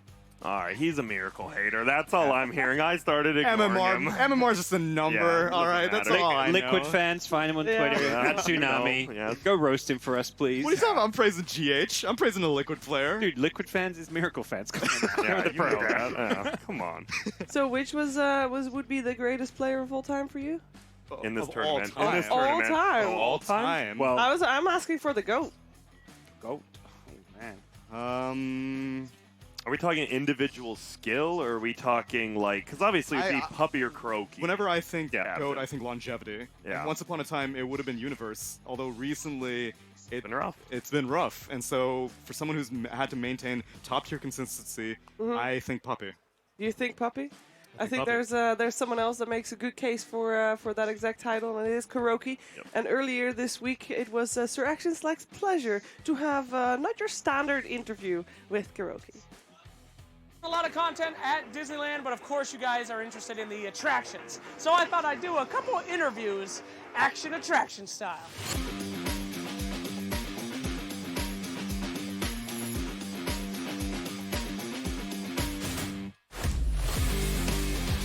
All right, I'm here with Kuroki here on Big Thunder Mountain. How you doing, buddy? Doing good. What do you think the Valve should have changed the DPC for next year? Do you think they should have changed the DPC for next year, Carol?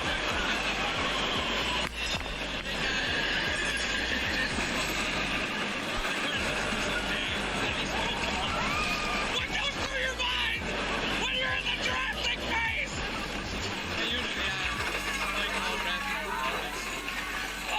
Okay, no problem. Okay, Charo, tell me about your favorite hero. What do you like playing the most, Charo? Why?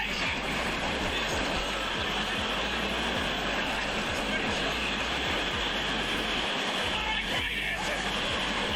So, let's talk about Charo, who do you think is the best player in Dota right now?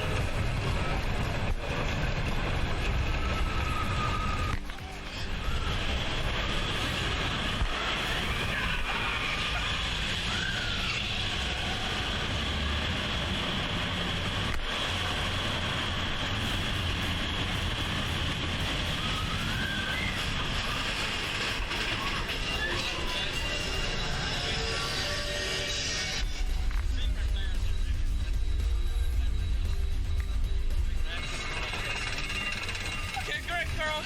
Thank you so much for this interview. I think we've learned a lot here at Disneyland. Always a pleasure. Okay, good.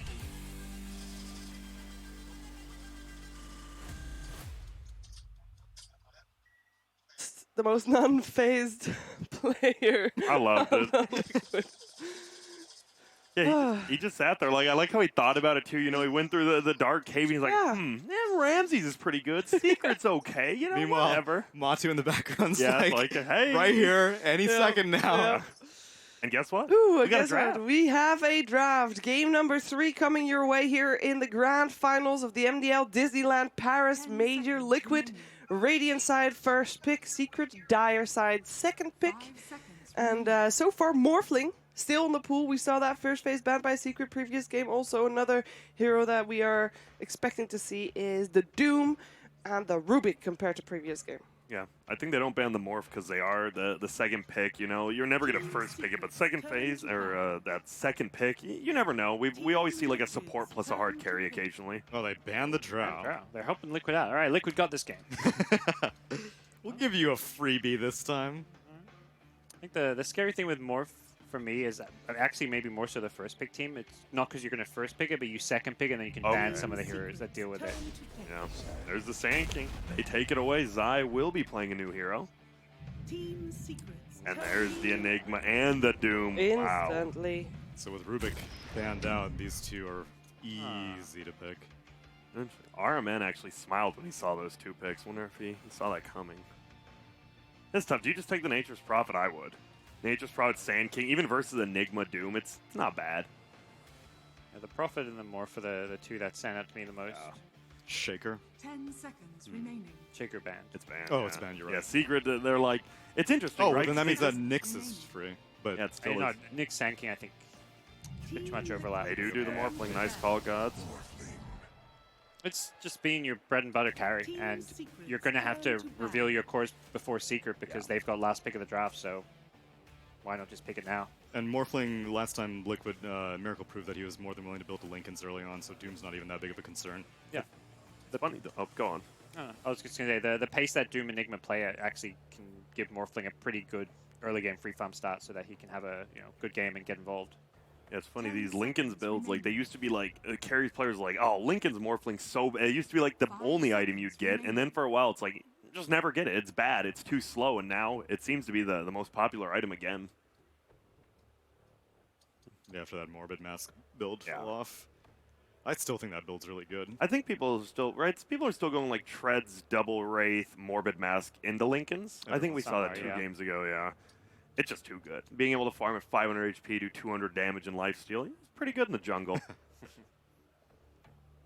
The first bit of this draft went pretty fast, especially compared to their previous games, and now it's just slowed down. It makes me think that they indeed were kind of expecting the first couple of picks and bans from the other team. Yeah, I feel that's how drafts go. Like, you almost all, because, right, all those papers you see these coaches and captains holding are almost always openings. Like, if they pick this, we will pick this into that. Like, I think the first 2 picks are actually pretty normal for both teams, because you're always gonna have that counter. And both teams kind of, you go in having a good idea of what you want to pick, and they'll start the draft with, and then you can't really plan that far into the future. Because then there's 2 bans, there's 2 more bans after that, yeah.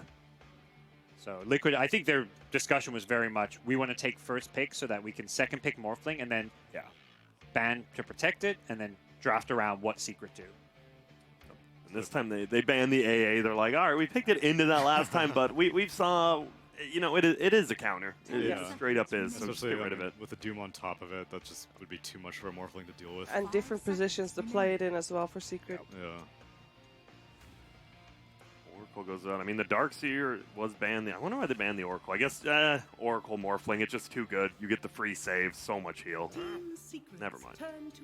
Yeah, do you think they're still going to look for a saving support? Because there's not that many left in the pool. Not really any conventional ones anymore either. Yeah, they're banning. I mean, all the saves concepts are gone. Like the OD Banish is gone. Ooh, and there's the one we talked about. Although Puppy did play Lion once, but I am leaving. Well, look at the 3 heroes you have. That's... Yeah. What would you put Puppy on out of He those? might play Doom. You think he'll do the Croaky Doom? Yeah. You know, Enigma used to be one of his signature heroes. As well. Dude, the Puppy, dude, very long time ago. The phase boot drum build, like everyone else was like doing just random stuff. He's like phase boot drums on Enigma. See ya. Phase drums. That was a long. That 2012. was yes. That was a. We watched a lot of it. Okay. And Doom used to be one of the Puppy's signature ones as well, and that was taken back to the first major rotation. And these were both heroes that used to jungle level 1, and Puppy That's true. is probably the most famous jungling player in Dota 2 history, I would say, almost. Behind Merlini, obviously, but he invented it. Yeah. Puppy perfected it. Yeah, exactly. Jungle Lycan, Enigma, the obvious Chen Enchantress. Oh, yeah. Jungle everything. He loves... he used to be one of the greediest support players out there, and jungle is the place to go when you want to be greedy. Oh. It does mean that you gotta leave your lanes alone, which... You know, Enigma does want to play a little bit in that jungle. It means that Lion is the only support for the other 2 heroes to come. They need to be able to be a little bit self-sustainable. Or safe, at least. I think we're seeing a 3-position Enigma. The 5 Enigma is unlikely. Yeah, I'm with you. I think Four it would be Enigma? Zai. 4 Enigma could be. Then I guess if Puppy's playing the line in that case. Yeah. And they do the Nyx and the Sand. I just think Nyx is an overall just good hero. For sure. Yeah. Carapace and walk in a black hole at any point in the game before the BKB comes aligned against the Doom as well. It's a very useful hero. And you can punish people, like, you don't have the best skills for the laning phase, but you have extremely high armor and base regen, which is nice. You just get a stout shield and hit people, boots and hit people. It's not terrible. Secret know what they want with the troll pick. And they get a 1-2 position that is just that. It can go either mid or safe lane. Like when you have that last pick of the draft, leaving it kind of open-ended where your last pick can go can be useful. Right.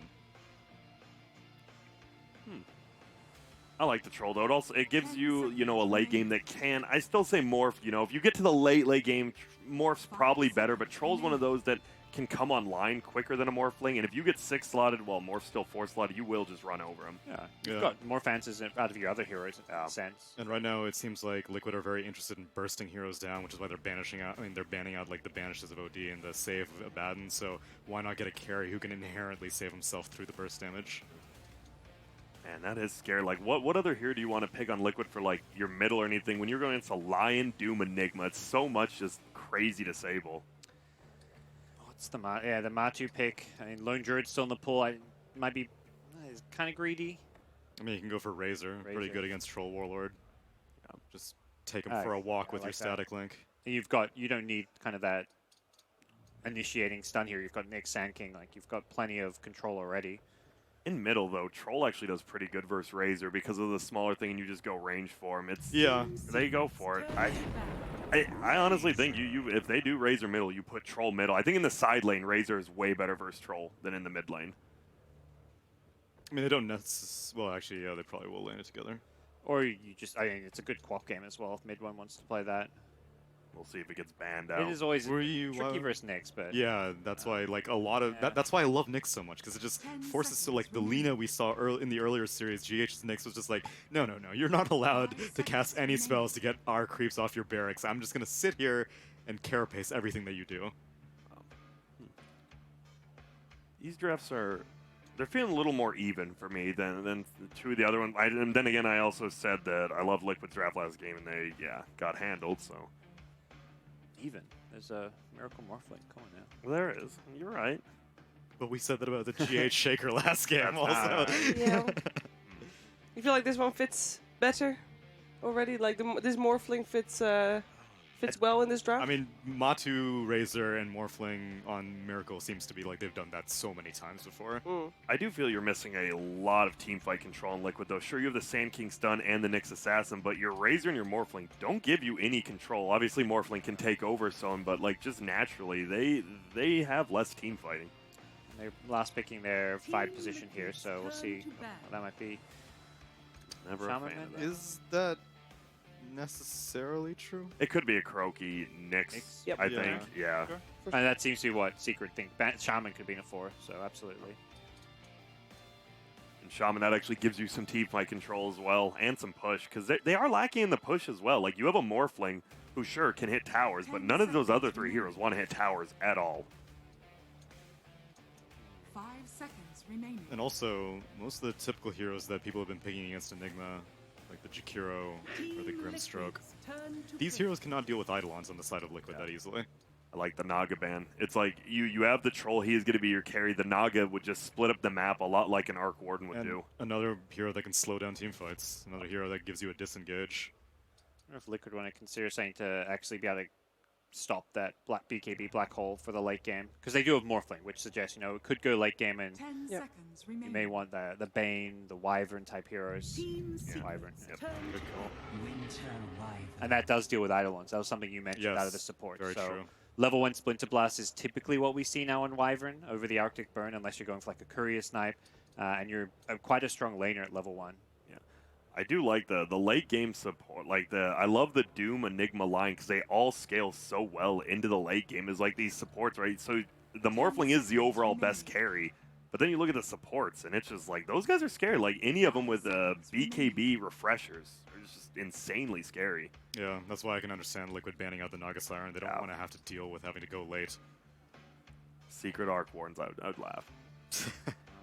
I don't think you can. Well, I guess against Nyx, it's a little bit hard. It's not terrible. It would be funny. It would be really good. No, it's way too greedy. With an Enigma and a Doom, I just said they were like super greedy, so yeah, never mind. They can't. So they need a core that is not super greedy. Yeah, someone who ranks, and it'll be a TA. Ooh, TA it is. Reasonably greedy. Look at these drawings. People make some Dude, they're artists. Yeah, we got a lot of. I think the dog is printed. The yes. Meepo and Well, the be Morph. fair, yes, yeah. But yeah, I can't do that. I can barely do stick figures. The TA pick, I like it. It's greedy in a sense. It's really greedy during the laning phase, but once you get like a Deso Blink, you take Roche, you just start running over people while your Troll's going to be farming. Has an important factor as well that we've been talking about, a vision. It does. Yeah. Vision and The Roche. traps Definitely. and Roche. Keeps lane shoved out, so it's very annoying to play against. The lane is, we've seen more TA against the Razor, but it's still slightly Razor favored. And still the push is not that strong from Liquid finishing off with the Wyverns, so being able to constantly cut creep waves with those traps, it's going to be difficult for Liquid to finally get to a tower. I've gone first last, 2 times. Let's see what you guys have to say. We have Sam going to go Liquid. Miracle Morphling. Okay. Let's go, baby. Okay. I'll go Secret, Nisha Troll, Yapster Lion. Let's go, baby. I'll go Secret. I just think the greeter supports into the late game. If it does go late game, the supporting cast of Secret I think is much better. Wyvern does help a little bit, but I think this TA could just up the tempo, and we could see a 25 from Secret. All right. We're going to find out what's going to happen in the third game of this best of 5 grand finals. And we are going to find out together with ODPixel and Fogged. Well, game 1, the Miracle Morph ended up working out pretty well against a lineup that Secret had with some, clear-cut answers. Heroes that were strong against it. Secret, they've got something different. Can they beat the Morph this time? They've got the line. They've got some instant disables. I want to see if they're going to go for a quick Spirit Festival or something on the Doom. We'll see. Let's find out. Let's get into game 3. Une manche partout. Troisième combat de cette finale entre Team Secret et Team Liquid. Qui prendra l'avantage dans cette bataille épique? Faites du bruit!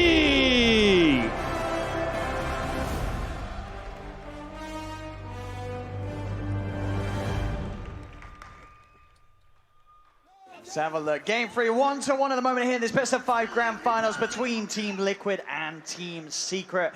The drafts are out. The final pick from Secret being that Templar Assassin. How do we feel about that? Mid-1 TA, this is a hero that he can pop off on. The question is, can he do it this game against Liquid's lineup? I think it's all about just setting the pace of the game and just looking to barrel over the game. I think, like Grant was saying, I think they're trying to end the game at some quick timing they're getting around, just like a Roche with your mech. You get this advantage pressed on, you take these towers. This is the objective taker. That TA with the troll, they can actually look to pressure those. The lane, We've seen the TAs doing a little bit better versus the Razor. It's still Razor favored matchup, and Matu is of course a specialist on the hero. But mid one has been doing some spectacular stuff. So they had a great performance in the mid lane last game. Obviously this time, as you say, it's not sort of a clean-cut advantage that you can have with this hero, but you cannot write off the magic that mid one can bring in his 1v1 performances. Yeah, it can be a bit concerning if it does get to the later stages of the game. You're playing versus, sure, you have these really hard scaling heroes that can go off, but it is a Yapsor Enigma and it is Puppey playing the line. So it's not Yapsor going to be this Aghanims line or anything. He's going to be that Enigma. And there is the potential of the Morphling, of course, Miracle popping off, but he can also turn into Razor in the later stages of the game. And you look, Troll and TA, if they're both linked up, the damage is just not going to be there for Secret in the later stages, if that is the choice, that the target that he wants to be morphing into. So a lot of potential for the Morphling to turn into all these different heroes. It'll be interesting to see in that sense what sort of build Matuma Man goes for, because we saw last time when that was the case, and I believe they did win the game, he goes for this very tanky build, the Crimson Guard into the Shiva's Guard, just making sure that he can stay alive, because that's all his life is. It's just making sure he can static link. Yeah, definitely a possibility in this one. Atos, not too bad either. They already have a lot of stun and setup, though, so you might not even want to go for that one. It does always give you those stats, which are great, though. Top lane. Liquid reveal themselves from the trees. Puppey does hold on to the stun. He's able to hold back GH, but GH has got the stun to follow it up afterwards as they'll block him off, give the first blood to Miracle. They've got to be careful. Miracle, of course, earlier in this series getting the quad rampage to seal that first match. Secret, they've got to do everything they can to make sure it doesn't happen again. Yeah, that was Puppey who had TP'd up there as well, because they were changing their lanes. But Liquid, they get lanes that they wanted. They have a great setup here. They have this Sanking in the bottom lane doing just fine. He's even walking in to look to... Okay, My Control actually has been giving 2 sentries. We've been seeing the teams doing this a lot now when you have Sanking, so he doesn't have to worry about the lane. He's actually going to walk in and block the Enigma's camps as your quote-unquote off-laner. And oh my, that is a full link. It is. He does have the refraction back up. My Control's here. There's 3 heroes surrounding him. Bow strikes out. And that's a kill. Matu getting the kill on mid one. As he's off to a great wave off the back of that there. The CS was even as it is. But now getting that kill, that bit of a leg up against mid one's TA. It's going to do huge things for Matuma Man in the 1v1. Yeah, definitely. He's just going to be able to put that much more pressure, and we see Miracle's free farming top already too. My Control should be able to do fine down bottom, but Nisha is at least going to have good farm down here. We actually saw Yapsor did something different this game. We've been seeing a lot of people just pooling the Ring of Regen. He actually just farmed until he could get the Ring of Health, and then gave the full Ring of Health to Nisha instead of having, where you give both. You give Ring of Regen, then you give health. It's just a very fast Ring of Health on this troll. So the sustain is very useful. Oh yeah, that for sure. Sandstorm. Nisha should be pretty safe down here. Absolutely. That +9 constant HP regen means that he can stand there and take the abuse out from the Sand King without the need to back up and have to rely on purchasing a lot of regen and sustain for himself. Yep. Middle. Trying to threaten that mid lane, just bringing a couple heroes there over there because they already solidified the top lane for Miracle. He's going to have a good time once he gets some levels versus this Doom. But this is normally the case, right, when you run the Enigma. You know that in the lanes, you're not going to necessarily come out on top of them. You're going to do your best to not fall behind. Happy bottom. But it's going to be hard to get kills. To say that, though, because bottom, GH, he's got the spike carapace out in time. Nisha's holding the attacks back, gets the first hit route. Only needs one more. Oh, the dodge. Actually dodging the nuke, and with the Fairy Fire pot, GH is still alive. Nisha's still trying to find it here, but Mind Control, another stun, holds back the troll, and GH will be allowed to walk back to safety. Ooh, these quick little side steps. Nisha off the mark. Unable to get that kill. Liquid still the ones. 2 kills at the moment on the board. Yeah, the Absol is being slowed down heavily, though, just because of that one sentry where we were talking about. Mind Control with that evasive play that he did, he blocked that camp, so we see Yapzone only level 2. The timing will not be as fast as usual. Your 5-minute Dominator will be delayed a bit because of that camp blocked. We see the TA, we see mid one starting to recover in that matchup. Even though he's playing versus a Fraser who got that early first blood, boots early onto the pressure. You get the stuns. Into the Hex onto GH, Spike Carapace, but again, Nisha holding off on his attacks. Mind Control, Burrow Strike, and another stun out for GH. GH trying to get back underneath the tower. They've got the range, though. Secret this time will get that kill. Yapzor, instead of just waiting for his camps to respawn, he's like, I'm going to just keep at least trying to do something. Actually makes an aggressive play with the Enigma, getting that Malefice early on to just go for a kill. Something not expected, definitely, from Liquid, seeing Enigma come out of his jungle. Oh, Yapzor finds a very fortunate rune down bottom, too, for that. So a regen rune can continue to jungle. But that Morphling, I was going to say Secret, they've got to be a little aware of this. They are allowing Miracle the space to have this free farm lane. That's down bottom, Puppy. Holds onto the stun there, GH tries to bait it out with the Spike Carapace. Nisha could actually have it a go at getting the kill in response. They've got the Hex down, and Nisha, he'll get it. Another kill onto GH, Secret. Making the kills happen. They're setting up for a nice little boost here to the gold of Nisha, and as we say, as much as Miracle Morph is free farming down bottom, Nisha is also having a very nice time on this bottom lane with these kills now. Yeah, absolutely. And Zai is getting more than the Sand King in particular here. Mind Control, he's moving around a bunch. He's having to play like a little bit more supporting. While Zai, he's almost level 5 on this Doom, and he can actually pressure the Morphling in the lane. Again, these stuns. Maleficus, Kuroki does get up to the high ground. Gets the blast as well. A heavy bit of harassment out over to Nisha. So push them out of the lane, make space. More Mind Control to get back to farming down bottom. In the mid lane, 22 for 10 on Matu, 19 for 13 on mid one. Still very close. GH sticking around for a little bit to help out Matu keep that edge. So it's an interesting way that these lanes are playing out. It's like Zai's still just a lone top, but you see like heroes just hovering around the mid lane. 3 heroes just keep rotating in and collapsing. Trying to benefit as much as they can off this first catapult wave. Puppy is there on the side if mid one does get Dover Bomb. Trying to get the Spike Carapace to bounce back to side blades. Won't happen. Stun's thrown out. Nothing else to follow as Matu with the 2 supports by his side. Not a target that mid one can move for at the moment. Puppy will make his way back down bottom as this bottom lane has been where Secret have been able to punish Mind Control a few times. If they have the 2 supports, they can run him down and provide the lockdown required for Nisha to get the kill. Yeah, that's what I mean. Zai is, that's the big win there for Secret, is that Zai's having a great time top. You can't actually bully a Doom at all as a Morphling this early on. He just has way too much regen with this double Devour. But now when a rotation comes in, the 2 supports from Liquid trying to put the pressure on. With the Spike Carapace, onto the Scorched Turf, Miracle comes in. See if they have the damage to bring him out. They're going to need a lot of body blocks if they want the chance to do so, but he's speedy. Zai 40 HP regen as well, 37.2 when he eats a Tango. Yeah, has that armor as well with the phase boots complete. It's a hard kill to get. And even just the toughness aura, that extra 3 armor that he gets from the Wild Wing, the Ripper that he ate, a little bit more to be able to tank that physical damage from Morphling.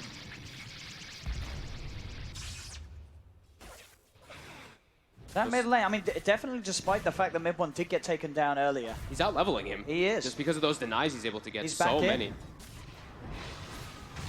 But here's that early pressure that we expect to see from Secret. As soon as that Dominator's finished up, that's why we see the Enigma picked up so much. He's very under-leveled, though. It's only level 3 Enigma. Usually you're like level 4, 4.5, maybe even 5 at this point. Sentry's down. They're going to look to try and make the aggressive play onto Mind Control, but a TP comes in from GH. Secret will have to be careful. They don't have the damage to kill off the Sand King. GH and Kuro coming in. They'll push Secret off that bottom tower. Rotate as many heroes as possible in order to just slow down the push. You don't want this Enigma to push this down and then just take over your jungle entirely. And when they're forcing reactions like this, now Miracle has to be a bit careful. If Zai gets a surprise Doom from the tree lines, he can look for kills onto Miracle. Already level 6 up now with that phase boot and that crown. 3 heroes from both teams still around this bottom lane. GH. X as Nisha cuts through the trees, trying to close the gap on the two of them. We'll get the slow out onto GH. GH, he's stunned up. The micro's there. Yapsel brings in the Centaur and locks him down. Another kill for Secret on this bottom lane.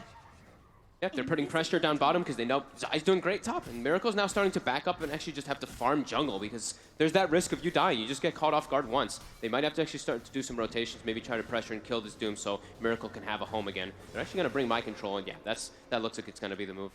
Try to kill this Doom. And all 3 cores banding together on this top lane to make a play on Zai. Not something you see every day here. Not You're at all. 3 cores in 8 1 lane in 8 minutes in. minutes. The 3 cores are coming. Zai, he's not going to know what's coming in here. He's got a lot of speed, though. Can he run his way away from this? It doesn't look like it. They've got more than enough right click. Between the heavily agi shifted morph and the static link damage sucked up by Matuma Man. But they'll get Zai out of the lane. It is a 3-man core rotation. So It they is. want to turn it into more because when they're doing that... Yeah, it's got to be hugely efficient. Absolutely. You know that Secret's going to just split up on the map and they're going to just start to farm out as much as possible. Mid one just goes straight to jungle. They have Yapsor continue to farm on that Enigma, so you see that there's that like 2k gold lead right now for Secret for the next few moments, but they really want to get this tower off this, and it looks like they will be able to at least. And so. down bottom here, look, with the courier, Secret keeping the eyes on Kuro, chasing him down here with the Venoling. As Kuro will turn, not a lot he can do to the courier as he has a very weak right click. As the courier continues to sort of mock him, keep the vision upon him in the mid lane. GH run down, mid one. As the damage, here's the setup there once again from these movements now. Zai getting involved up and down the map after being taken out of that top lane to strike back hard and catch Liquid off guard elsewhere. Miracle's going to port bottom to try to just get some farm down here, but there's going to be the continued pressure from Secret. Miracle does have to be careful. He doesn't just get caught by some instant hex when he's sitting at low HP. Might have to sit a little bit higher. He's sitting at 800, so a little bit safer here, but still can be at risk of getting chain stunned. Mid one to get himself a regen. Nice rune luck here coming out for Secret for sure. They're going to be able to claim themselves, it's like 3 of the bounties. Oh, but that means Secret, they've got to be feeling pretty good about this 10 minutes of the game. They have a 3k lead. They have this draft with a Yaps or Enigma. They've got away with it in the laning stage. They are ahead overall as a team. Absolutely, and they're actually finding plays around the map too. They're looking to put the pressure on Kuro, but GH coming in. See if they can go for Nisha. It's hard though.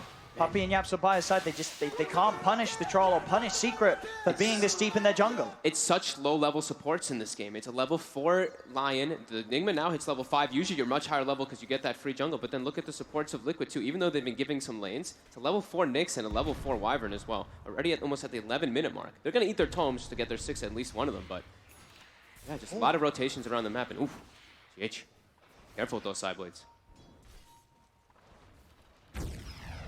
And Zai just continuing to soak up the space up top. They may have been able to take him out with that 3-man, 3-core gank earlier. But Zai still level 8. And level with the other 2 cores on Secret is now bottom. They'll try for the play. Miracle did get the shift off. As he has the strength being built up. Roots are there from Nisha. It's a very hard kill to get if they do not get the disable before he starts to build the strength back up. They're just putting the pressure on. It's actually just going to be a drum into a BKB, looks like, rush onto Zai. I was curious to see if maybe someone was going to go for that rush Spirit Vessel. I've seen teams not buying it as much versus that Morphling anymore, though. Of course, you can play around it with your Morph that one time with that one Dispel, but still a very good item. We still could see them look to pick it up later on. As GH does have the Vendetta now, so he is looking to make some aggressive plays, but the Dire Scan, Secret also has Deep Vision down 2 inside of this area, so they see the move from Liquid. Zai's having a blast. That Max Devour as well, so his gold's going to keep increasing more than that of the Sand King that Mind Control is playing. Quiet Sand King game in these first 12 minutes. Only 3-4 with quietest game I think we've had so far in this series. But 4K gold advantage already for Secret. Yeah, Secret just farming up the map. Every single lane in the jungle as well. They're able to move out in areas that, for now, Liquid will struggle to go without being a threat of losing their lives. Liquid has to get Kuroki level 6 in these next few moments. You see he's sapping the mid lane. It's really important to get this 6 because in these next like 3-4 minutes, you could see Secret. As soon as that Desolator is finished up on the TA, they could just look to make that move into that Roche pits. Liquid needs to have their ultimates available to be able to set up the combo. Mid one here in that middle lane, denying so much as well still from Kuro when he does show. Almost level 12 on his TA. Another brilliant start from mid one in the middle lane. 12, the next highest is level 9, and that's the Morphling, who has been farming a decent amount inside that jungle. Same thing with Zai, who's also level 9, but yeah, mid one. Even though dying at that start of the game, keep up. It's top. Liquid will look to try and go for Zai once again. The break's hit, so but fast. He's zooming out of there. They do have the spike carapace to set up for the stun. Mid one's going to be around to help out Zai, as now they'll turn. Doom down onto Matuma Man. They should have the damage, and they do. Matu's gone. They can look for more. Puppey, the Hex, the Finger, there's 2. Picked up by Secret. Double kill for mid one. And a Finger of Death buff up for Puppey as well. Zai just having this incredible amount of farm. I mean, phase, drums, Nyx Assassin. Sure, you have the carapace to set up off that Scorched Earth, but still, they don't have enough damage to bring him down. And Secret was in the area. Off that kill, they have the Deso finished out, coming on the Courier soon. They're looking to just pressure these towers. They've got the Dust for mind control. But a quick Burrow Strike will make his way out of there before Puppey can land the Hex. But this tower's going down. 14 minutes in, Secret hitting these timings with the pressure, with the lineup that they'd hope to do so at the back of this drop. GH tries to move forward, but Secret won't proc the spike carapace. They'll back out more than safely. As it's a 7K lead now for Secret at just 14 minutes in. 4 heroes farming an absolute treat on their lineup, as Yapzor, he's up there with the rest of the cores. Yeah, he's going for a straight BKB as well, even though there is the BKB piercing spell, of course, from that Wyvern that he does have to worry about in the later stages. That's the only one. If he's able to just play around it, Kuroki's still not even level 6 as well, too. He could have an early BKB, and that's still very strong. We look at Liquid's draft, and they're mostly magic damage early on still, too.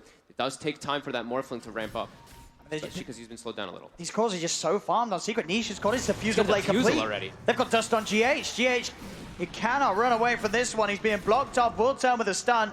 He's juked out by Yapzor. He's trying to escape, but the slow's out from Nisha. They have their eyes upon him. He'll pop the stick charges. One more hit would do it from the Troll, and there's the slow. Kill for Nisha. The Troll having a very, very good start in that bottom lane, has now propelled itself into a place where Zai walks in, takes the bounty rune away from him. Mid-one, he's diving up to the high ground. He's beat statically, but it doesn't matter, or does it? Maybe with the cold embrace. Mid-one's got to be careful. He cannot get that physical damage off to kill Matuma Man, and with that save, he gets the kill still. And in fact, God. He's still alive. He's got a mount available, he's got a TP, he's into the trees, he's out of there. They couldn't keep Matuma Man safe, and they could not kill mid-one. What a play by mid-one, just walking in versus the Razor. He kills it under the shrine with 3 heroes. It doesn't matter, he gets cold embrace. It felt like there was no way he was going to get away with that, but he did. Staying alive for that whole duration of the cold embrace, it didn't matter that they could keep Matu alive for a little bit because they just couldn't bite for the reflection. They couldn't kill mid-one quick enough. And they would think that they would kill him too, because they put down the Sentry Ward, they're right with the Mel, but they didn't kill the trap, even though they had that Sentry Ward down. So he's able to use it. He let it prime itself as well for that extra slow. They put the ward down. That's also wasted as well for the time. 10K gold advantage. 10K lead at 16 minutes in. Secret's just outmaneuvering all over. And the fact that all 3 of their cores are just uniform in farm. Top lane Kuro having to use the curse to keep himself alive. But this is, want him. I mean, this is scary. When the 1, the 2, and the 3 all have the same amount of high-level farm. Mid-one's in, a couple of hits. Kuro is dead. Secret starting to overrun Liquid here in game 3. Nisha will be found out, but Yapzor is going to walk in. He's trying to go for the setup. There will be the spike carapace now. Come in with the black hole. It's down onto the one of them, onto Matuma Man. Matuma's still alive. Mind control. The backup's there. Jumps in. Epicenter. Burrow Strike with the ults out from Nisha. Matu incredibly low as Nisha does get dragged in by his own ultimate. GH still waiting under the cover of Invis. Has that Vendetta hit. Nisha trying to juke it around. Turns back towards Matuma Man, but mind control has the stun locked down. They do manage to get the kills on both of them. Miracle as well is also able to survive a Doom in the meantime in that mid lane while that whole situation's happening bottom. I think the finger as well. I think he actually survived both. And they're quick to make plays. They know that mid one's alone up top. Mind control. He's hunting him down. Straight in with the setup from the Burrow Strike. There's GH's follow-up. The rest of Liquid coming in.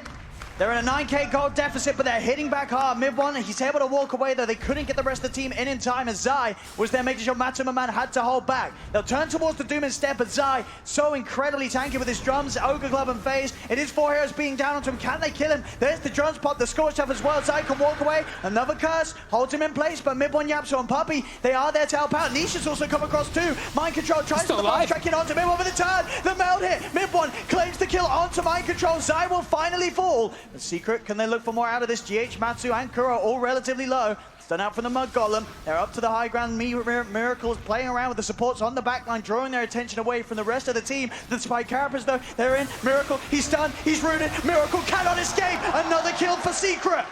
As they get the Morphling, Liquid have to get the remaining members out of there. There's a trap slow towards GH. He has the Vendetta. He should be okay to get out of there. They keep in vision here with the Mud Golem, but they'll let GH be. I love how both teams are just responding every single time. Top lane, it's like the biggest thing that they can gain out of this is if they can get a big fight and turn it into a Roche, but there's no bounty rune spawning, there's no towers there to claim. They're just straight up battling versus each other and matching the aggression. I love it. As even though Miracle, in the first situation in that mid lane, he survives the Doom and the Finger afterwards, there's still ways that Secret can run him down. They do have a lot of damage, and that lockdown is still there. Lion, one of the more annoying heroes that still can be chosen versus that Morphling. Puppey trying to take a poke at GH, but it is deep on Liquid's half of the map. Mind control responds. Get Puppey. Trying for mid one as well, but the blinks out and delivered. He's able to jump away from the static link. No way of breaking through the refraction. Matumaman on his own. Still Secret holding the 9k lead. Nisha on top of the defusal, a few minutes away from having a BKB. At that point, it's, you know, they have to get the static link. If they do not static link the troll, Nisha's going to just run straight through the fight and tear them apart. And it's going to be tough for them to get to that, right? Because they have Zai, who has a full BKB on this Doom, who's already been such a nuisance. He's just going to charge at them and force spells on him. And when he pops the BKB, yeah, those spells will be wasted. Now he's got it delivered. They're going to go for this smoke. Fingers up also in about 3 seconds. They've got it all available. This is the kill somebody, go straight to that Roche pit with the TA. They got the black hole in 20 seconds as well for Yapso. Want to try to get this. The Lincolns. Miracle starting to shift. GH has the stun. They're going to jump forward with the meld hit, but Miracle too much HP to work with. They'll look towards GH instead. Slow from the diffusal blade. GH is fingered and out. Puppey gets the kill. Kuro does get a good curse here. Dragging in the 4 of them. And that's going to let's go inside. Mind control, follow up. Jump in with the epicenter. They found Puppey as well. Nisha, is there any help? Yapso does have a black hole available. He's moving in. Can he close the gap? He's on top of Kuro. Malefist to follow up after the cold embrace is gone, and Kuro will die. Secret, they lose 2. They'll take 2 in return. The big kill being Liquid getting Zai. That hard to kill Doom with curses like that. Kuro will get it every time. Just absolute perfect there. Just your 5 position killing off a Doom, that is very nicely set up there. It's also, we're starting to see that combo, right? The reason they picked the Wyvern, sure, it's great versus the physical damage that comes out, but it's the setup as well. It allows your Sand King, your Nyx Assassin to line up to get your spells off.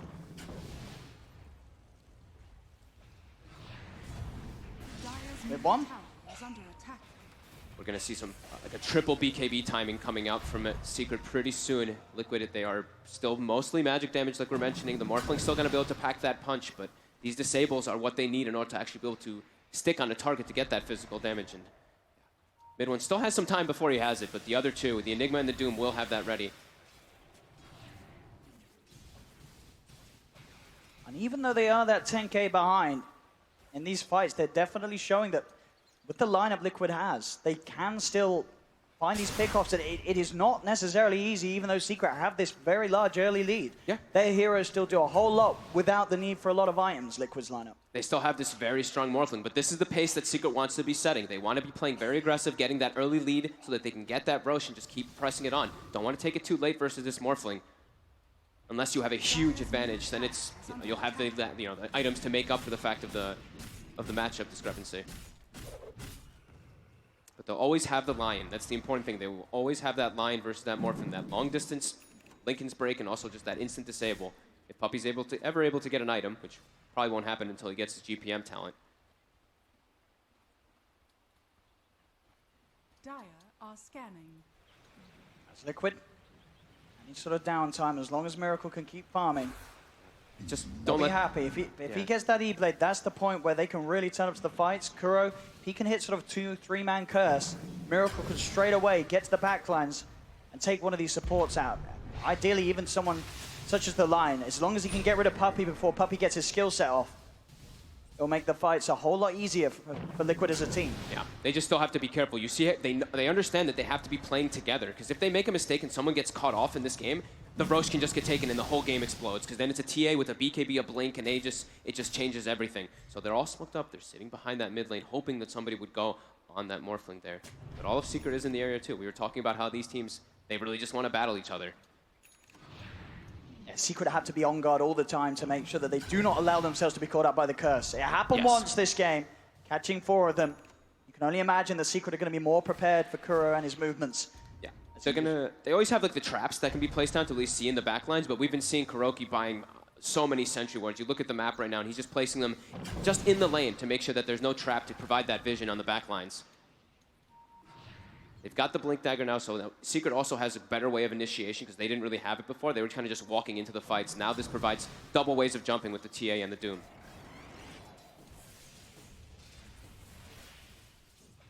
Liquid will start to feel a bit more confident to split back up and farm the side lanes.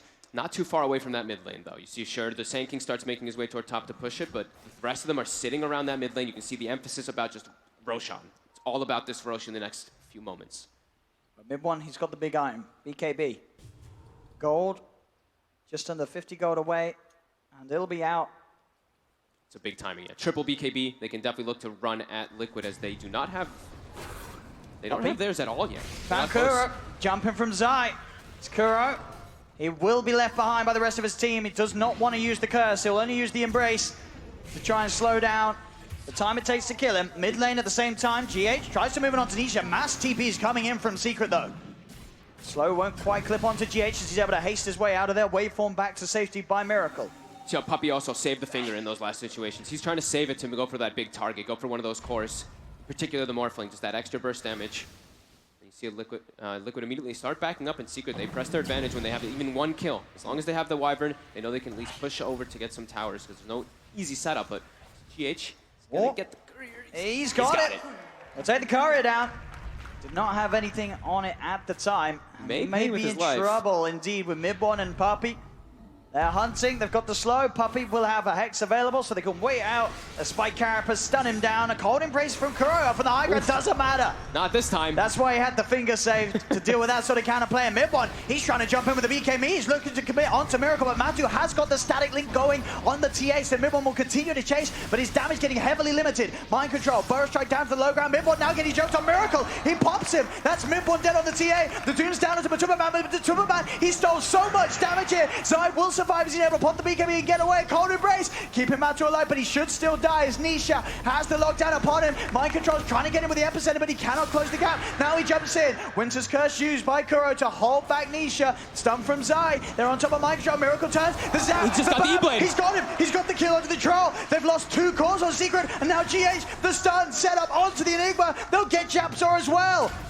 As these are the fights the Secret's got to be careful about taking, as we're now starting to see once again Miracle's Morphling starting to pop people. He just picked up the E-Blade. He got that early kill in the beginning of the fight, picks up the E-Blade, able to get that secondary one afterwards because of it. Playing around their shrine very nicely, not really stacking up. They're gonna find Puppey as well by the looks of it as he ticks down to the vessel. Another kill for Liquid as the gold lead getting shut down that little bit that Secret had. And that was into the triple BKB that Secret just had. They were forcing that engagement, but Yapsor wasn't able to find a good situation for a black hole. Even though they were trying to find mind control, the fight got so split up that they actually lost their TA during it. It was such a risky play from Mid1. Just blinking in, feeling overconfident with the BKB. But as we said from the start of this game, if Matu gets that static link going, it doesn't matter if you're BKB'd or not. You're only going to be doing damage for a few seconds of the fight, and then you're pretty much useless as the TA. Yeah. And we're going to see how's our level on our Morphling. He's level 18, so there's the potential. 2 more levels, he gets that Morph target allies, and then he's got the double things that he has to be concerned about with those static links. He just turned into that Razor. For now, turning into the Doom, getting a little bit extra gold, getting a little bit of extra regen as well, that HP regen. Pretty nice for a Morphling. And they actually make their way into the pit. Secret cannot allow this to happen. Got the black hole. That's their biggest sort of team fight entity that they can present. But that's only if YapzOr's able to get in, and it's so hard as well with GH just keeping the vision up. They've also got a full Crimson Guard on this Sand King too, so that damage that Secret does have from their physical is going to be slowed down quite a bit. If they want to try and contest, they've got to walk in soon. Zai jumps in, gets the stun under the three of the YapzOr. BKB's popped, he's closing the gap, goes for the BKB with the Winter's Curse. Kuro cancels the Black Hole straight away. As now Matu, the Static Link going on Nisha. Nisha, he has to run. Mind Control jumps in with the epicenter onto Zai. Matu will die to the Eidolons. E-Blade pop from Miracle. He's taken out a second. Buyback comes out from Zai. They're trying to get back towards the Piz. Roshan still stands. A buyback from Kuro. As both teams keeping the fight going, mid one, jumping by Mind Control, Burrows not going to do Poppy. He has the finger, they beat down the GH, they get the dude down onto Miracle. Miracle is dead for 70. Inferno Blade on Kuro. Kuro ball back for this. He's dead as well. And it's right in front of the Roche, and look how low it is as well. Secret going to be able to just walk in and clean that one up easily. They get the Doom as he full shifted down to the Agi. GH, he was coming over, maybe see if he can get back in, but indeed Secret, they will claim it. Get the Roche, get the Aegis. The BKB is making all the difference. It nearly looked like they'd turn it around. Kuro cancelling the Black Hole with that Winter's Curse through the BKB, but it didn't matter. Nisha, great disengage, was getting Static Link, but he gets out there in time, so he doesn't lose too much. He can get back in. Mid one's able to go off, and now they're pushing the high ground. Quick series of events. These team fights are everything. And this is the timing. This is where Secret's looking to try to get a huge advantage. This Rax is exactly what they need in this game. They can't let it keep getting slowed down by this Morph. Spirit Vessel up on that Troll. Nisha, finally the first time they get the knockdown. Matu is dead! Instantly taken away. A Secret get the melee Rax. They get another kill onto Matu. They'll back off. They'll respect the fact that Miracle's back in the game. But the 11k lead, melee Rax down.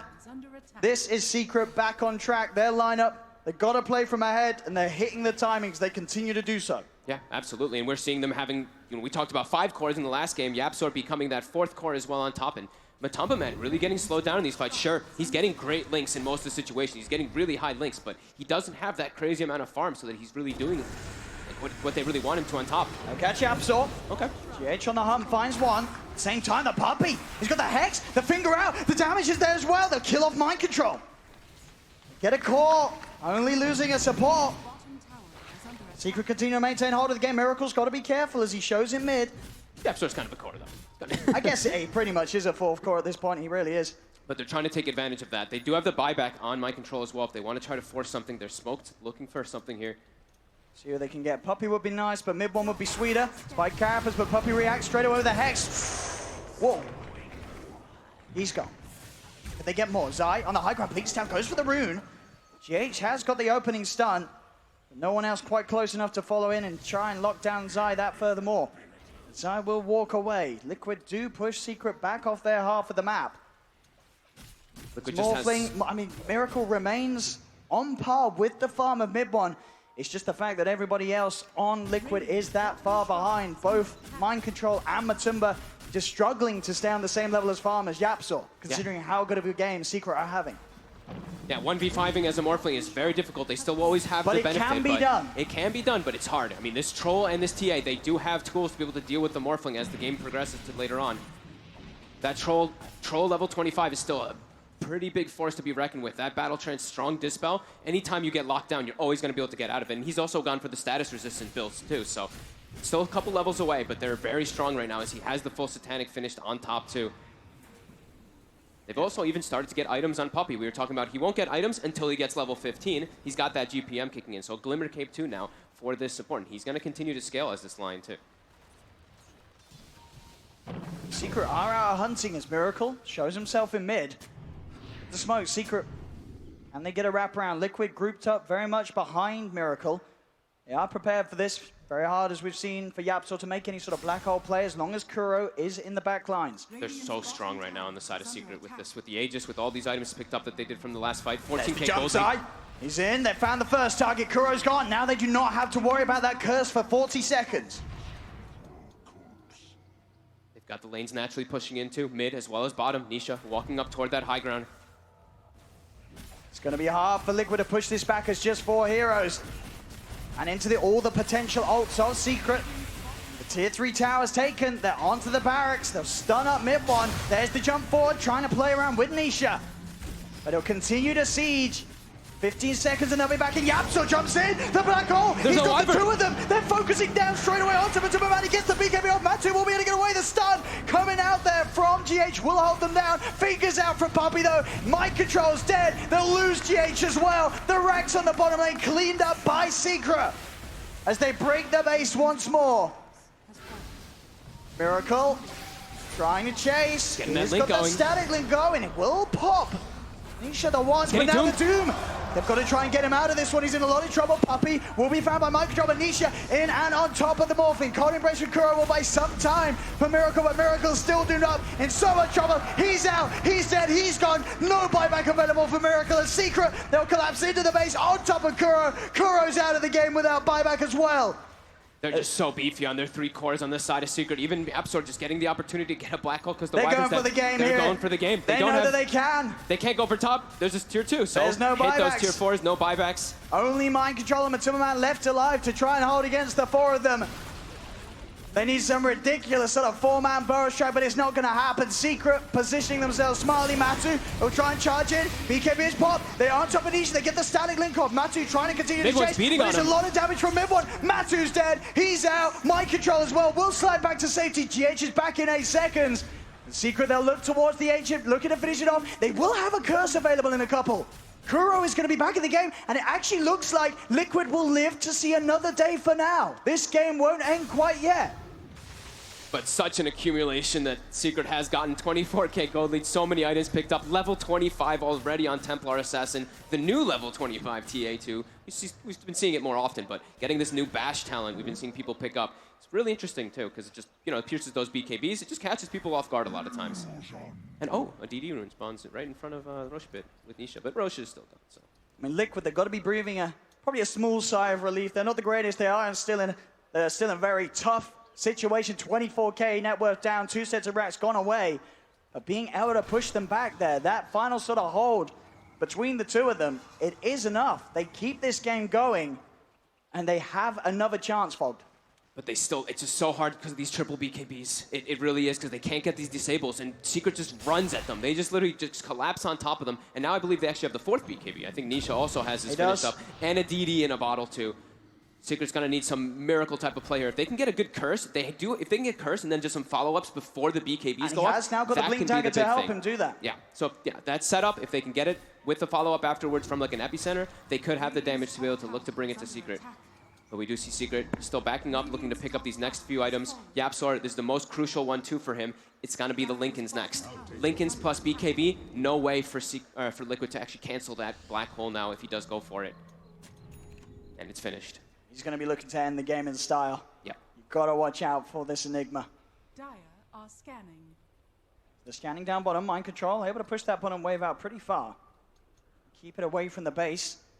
Matumba and Mind Control just been stuck at this 11k gold for 10 minutes or so, just unable to really win any fights, just dying every single time right at the start of it. It's Puppey. He's got the setup. Mid one's there with the damage. 100 Another seconds. finger buff for Puppey. 7 stacks now.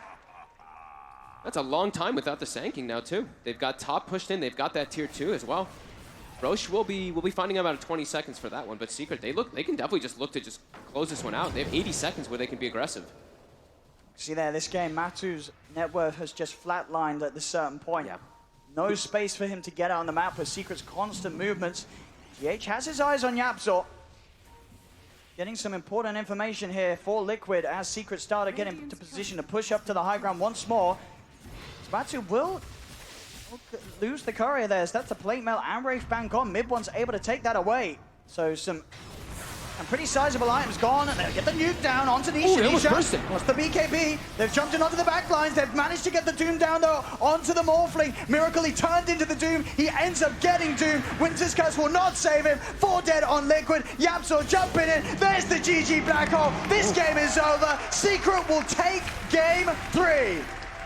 The early game rotations from Secret this game were on point. Even though Yapzor got slowed down, we were talking about how levels were a bit slowed down, they were making moves constantly, and it was really messing with Liquid's read of the game, because Wyvern got, level 6 at the 15-minute mark? They weren't able to really read the plays from Secret, and they got off so far on the back foot. This Doom just being left in a 1v1 versus the Morphling was a big problem for Liquid. He was an absolute unit. He tanked a couple of those ganks, he even survived a couple of those ganks because of how farmed he was and was able to turn them. Some big dooms indeed that game from Zai. Yeah. And they managed to do it in game 3. They beat the Miracle Morphling. And I believe the fashion that they were probably intending to go for in game 1. Just deal with the other cores, as Matuma Man and Mind Control just didn't get to play their game. They got Secret shut them down.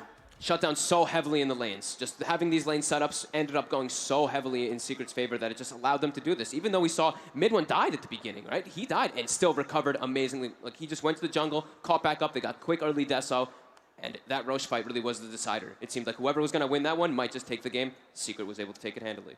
Well, as it stands in this best of 5, Secret now up 2-1 against Liquid, as they've shown they have the answer for the Miracle Morph. Liquid will have to look elsewhere if they want to try and swing this series back to a 2-2, but Secret take game 3. They do indeed. The Miracle Morphling, apparently no match for Secret once they have what they wanted. And this third game of the series definitely proved that they can deal with that. I'm still here with Gods, Tsunami, and Grand. Gentlemen, this Grand Finals is getting better. The games are getting closer and closer, but I must say, this game was still not as close as I was hoping it would be. Yeah, it feels like what we said is pretty much you win the laning phase, you're winning the game in this series, and that still seems to be the case. And the Enigma pick, we go back to it, it denies a lane, it wins you a lane straight up, makes it nice and easy. Though this time, I think what brought them success in Game 2 was that they gave YapzOr a greedy hero. This time, the Enigma was being a little bit more selfless. You know, he was given to YapzOr, and most of the time I would have thought, like, okay, this dude's going to get, like, early Midas, cooldown reduction, all that jazz. He was playing it, you know, more like how we see the traditional 4 positions Enigmas do it. And so, still, they show a slightly different style, come out with the victory. Anything to add to that, Gods? No, I think something Fog touched on was just how key those Roche fights were. And that was where, I mean, Secret, there was rumblings of a Liquid comeback off of the Miracle Morphling, but, you know, 1 or 2 clutch Roches, and suddenly Secret's like, okay, no, we're in cruise control. And these fights lasted long. They were some drawn-out fights. At some point, it's like, well, is Fog still there? Because I've just been hearing Owen yelling over some Dota. No, it's true, and I think it goes back, like, you have a Wyvern on one team, you have a Black Hole on the other, so neither team ever wants to truly commit to a fight, because if you group up, you're going to lose either way. And then also, you have a Morph and a Troll who both like long, sustained fights. Like, once they get their items, once you have your ulti on Troll, Morphling can abuse his shifts. It made for a nice long fights. The problem was Liquid never really won any of them, except that one in the middle. They did win that one okay fight.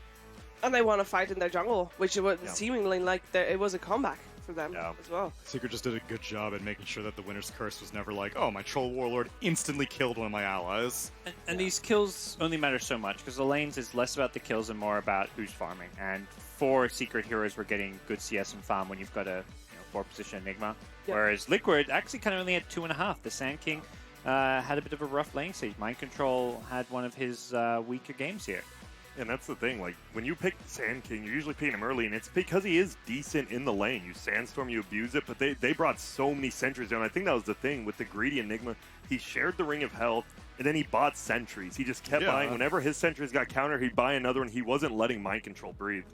Yeah, I feel like when we've seen Sand King successful over the last couple of days, it's always been in position 4.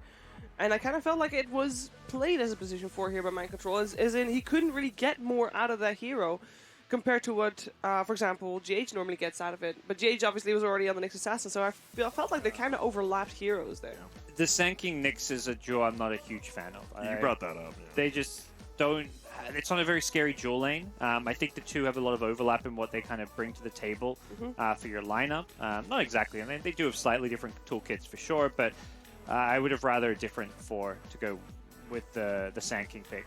And one thing that you've been consistently bringing up, Shiver, is the value of Vision in both of these teams. And surprisingly, more often than not, whenever we praise Vision, it's because, like, oh, we got a Blink Initiator, and he knows exactly which target to go for. Here, it seems like they use Vision to figure out what fights to not go for. Whenever they find some heroes isolated, that's why we're seeing these really extended fights all the time, because they know this is where we can pick them apart. This is not necessarily where we need to do a big 5-on-5 engagement.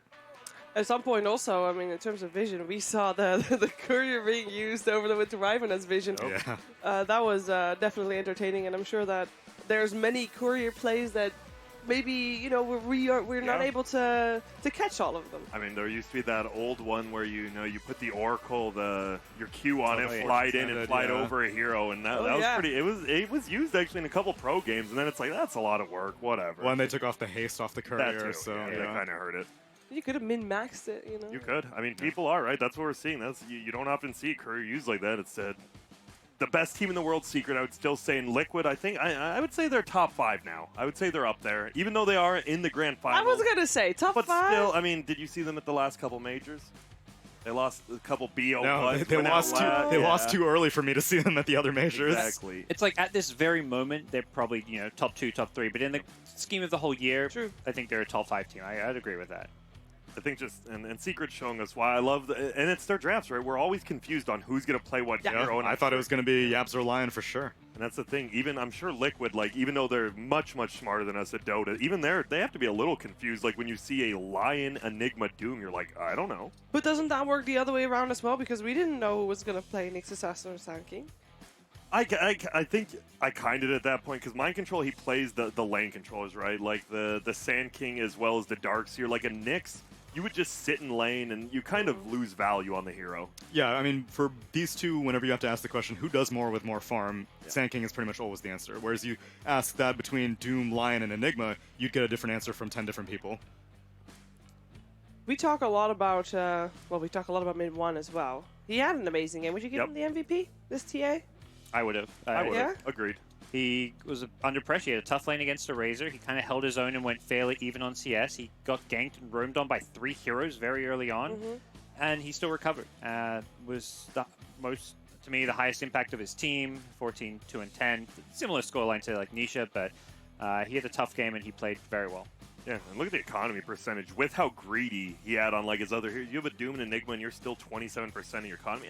Yeah, I would give it to him. Just for the fact that, as you said, he got destroyed in like the first 5 minutes, but you know what? He didn't do anything crazy. He just got back into the game and took it over. Like, he ran the tempo for that game. He did. He also was the one that jumped in with the BKB when, he kind of lost the fight first team, perhaps. You know, sometimes, give or take, but did they come back and win? They it's did. all about You want to make a the grand hustle. final omelet, you got to crack a few refractions. Exactly.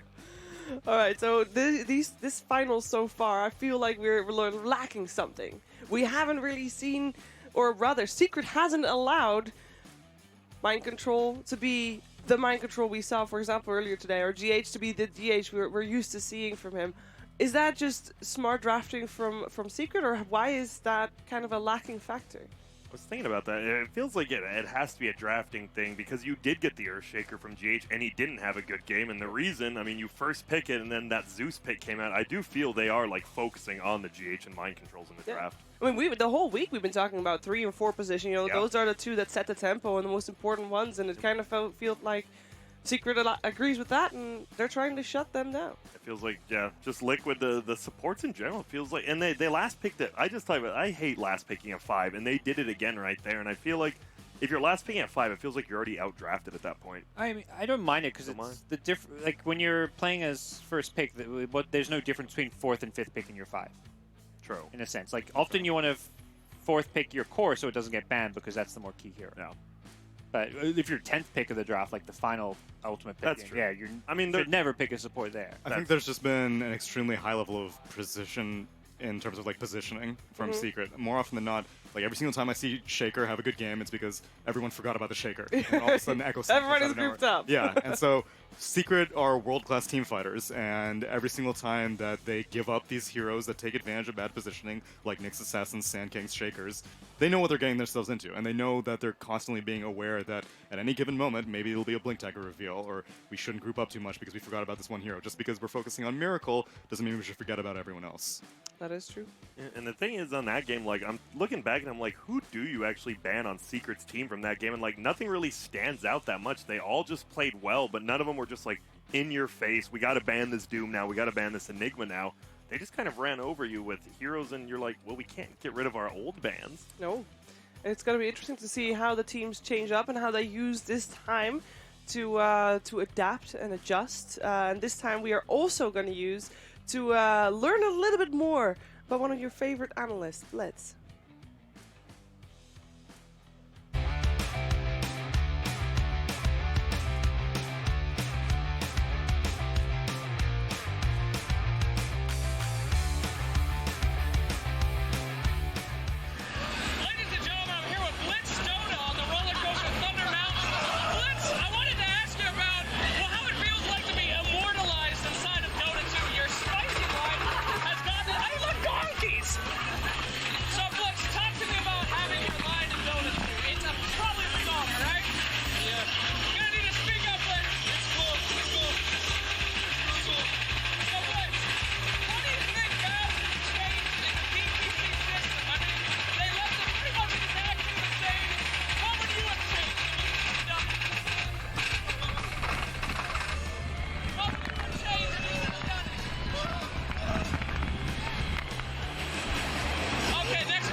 Thanks for joining us on our roller coaster interviews. We're having fun at Disney. Bye. Bye. Everybody wave. Be happier. Happier. 10% happier. Bye.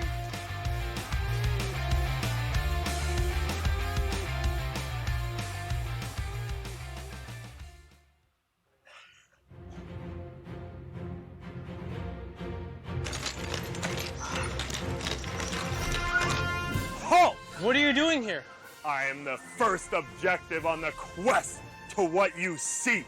So what are you gonna do? There's a snake in my boot. Yeah! Ah!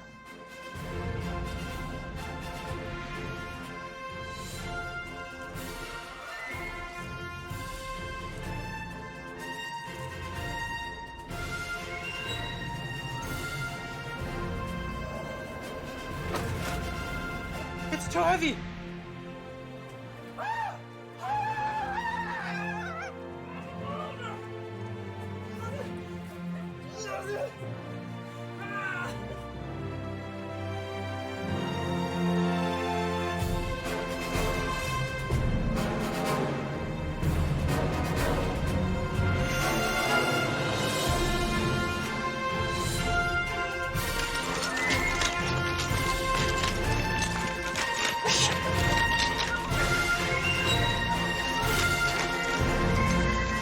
Go back?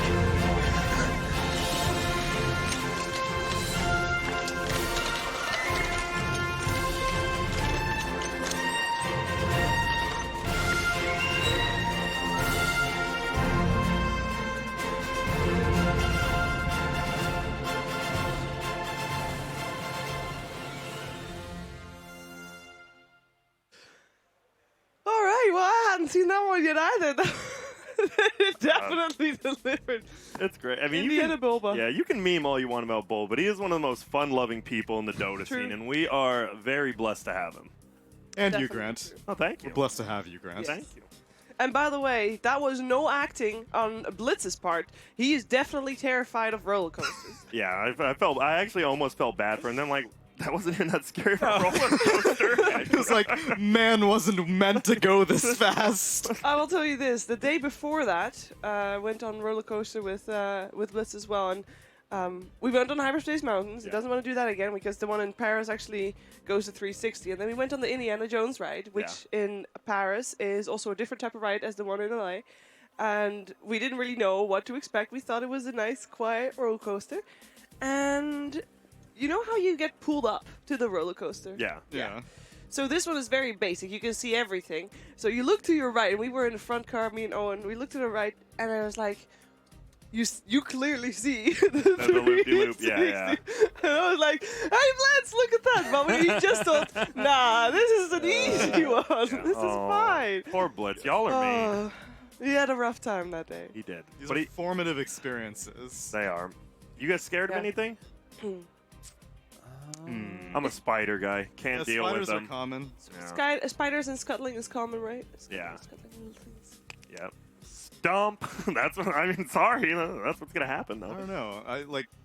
Even like heights, I don't have that big of an issue with. I used to be heights as like a kid, I think. Not so much anymore. Anymore. That's good. The common ones are like heights. There's people that are afraid of the bottom of boats. Oh, I used to be very afraid of the dark. The dark. Yeah, I would be one of those people who, as soon as I turn off the light, I'll just like run to my bed and I'm just like, oh god, I can't expose my feet. The monsters are gonna get me. Every bit has to be under the blanket. Exactly. But then the latest one is that if you need half your like a leg out of the covers, or the aliens will get you. Yeah. What? I mean, now it's more like comfort oriented. I think people are changing the narratives to be like, yeah, I mean, the aliens are gonna get you if you don't get like half your body uncovered or something like that. There's a metagame to I've it. never heard of that one. I've never heard about it. You know what Kuroki's biggest fear is? Puppy's drafts right now. Ayo. Because he is getting handled in the draft, I feel like. He is. And you know what?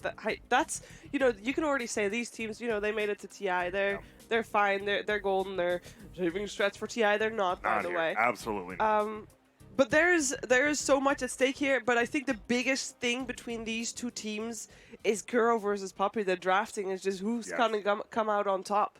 Whose mind games are better? Who is the better captain of Dota 2? Yep. I'm a little bit disappointed that we don't get to see Puppy's secret. See Puppy's playbook versus EG though. We saw some of it in the upper bracket, but like a BO5. I mean, EG have been crying to get their chance on a BO5, and I'm sure Puppy would have given it to him. Gotta earn it. Gotta earn it. Yeah. True. Forget EG, they in here. Yep. They in here. They done, son. Yeah, easy there, Grant Jr. Now, Monkey King, Drow, they banned the Drow on Liquid this time. That almost feels, I wonder, I mean, to us it kind of feels like a throwaway ban to me at least, because I don't think Secret would have taken it, but clearly I'm sure they can play it. They're maybe just a bit worried about what the hero does, even if they don't feel like it's going to be a secret pick. And look at it, we got a different, I mean, Nature's Prophet hasn't been banned, it's been picked, so that goes out. This is also the first time Secret will be playing from the Radiant side.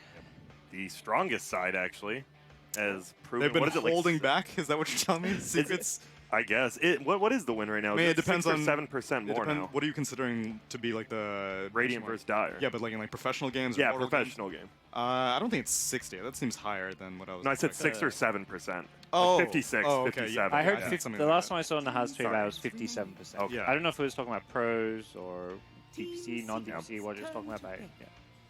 And, yep, there you go. I think that's smart. Ban out the hero. Even if you've beaten it, I there's think this no is reason. the most that we've seen cores be banned out in the first phase. More often than not, they're saved to the second phase, but we're not seeing like the Shaman, the Shaker, the Nyx. All these heroes are let through. Abaddon. Enigma, Abaddon.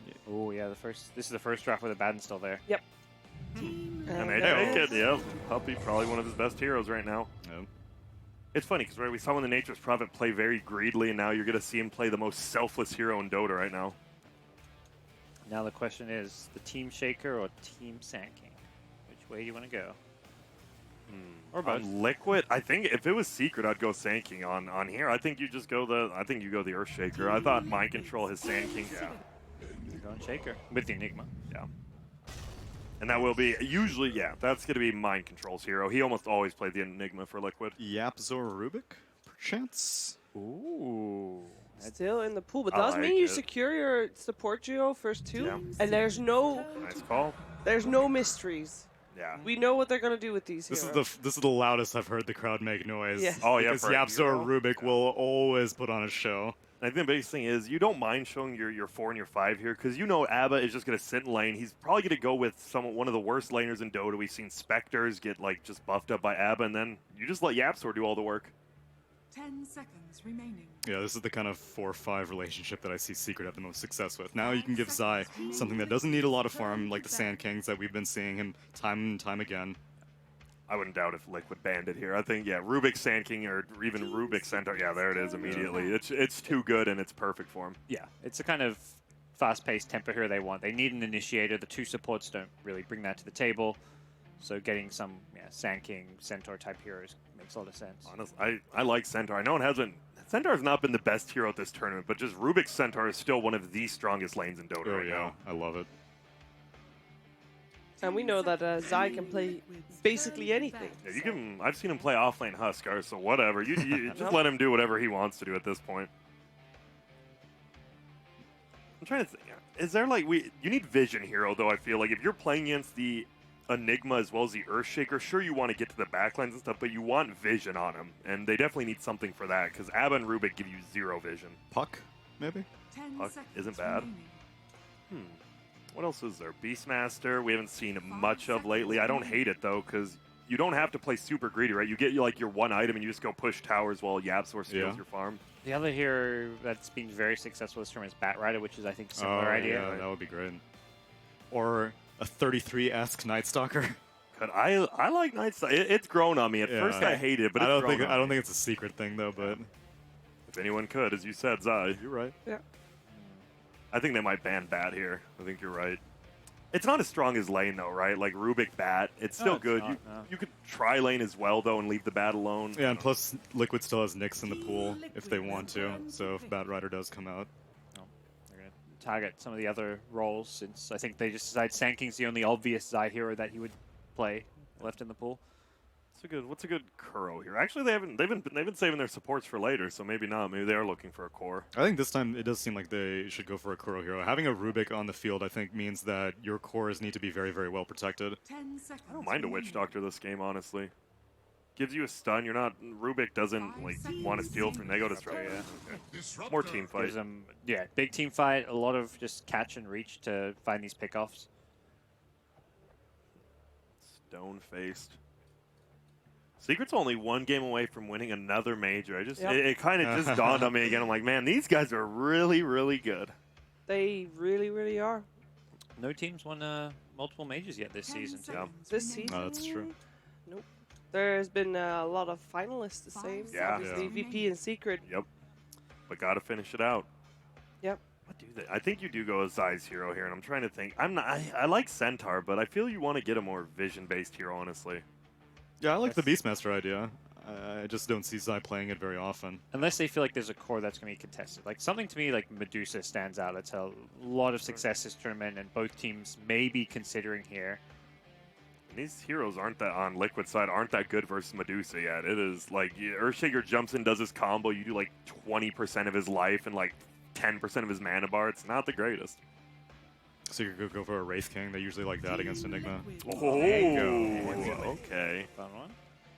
And that will be the Zai hero for sure. Well, I think played it on mid one against EG. You're right. You're right. Actually, they have two of the best. Yeah, you're right. Yep.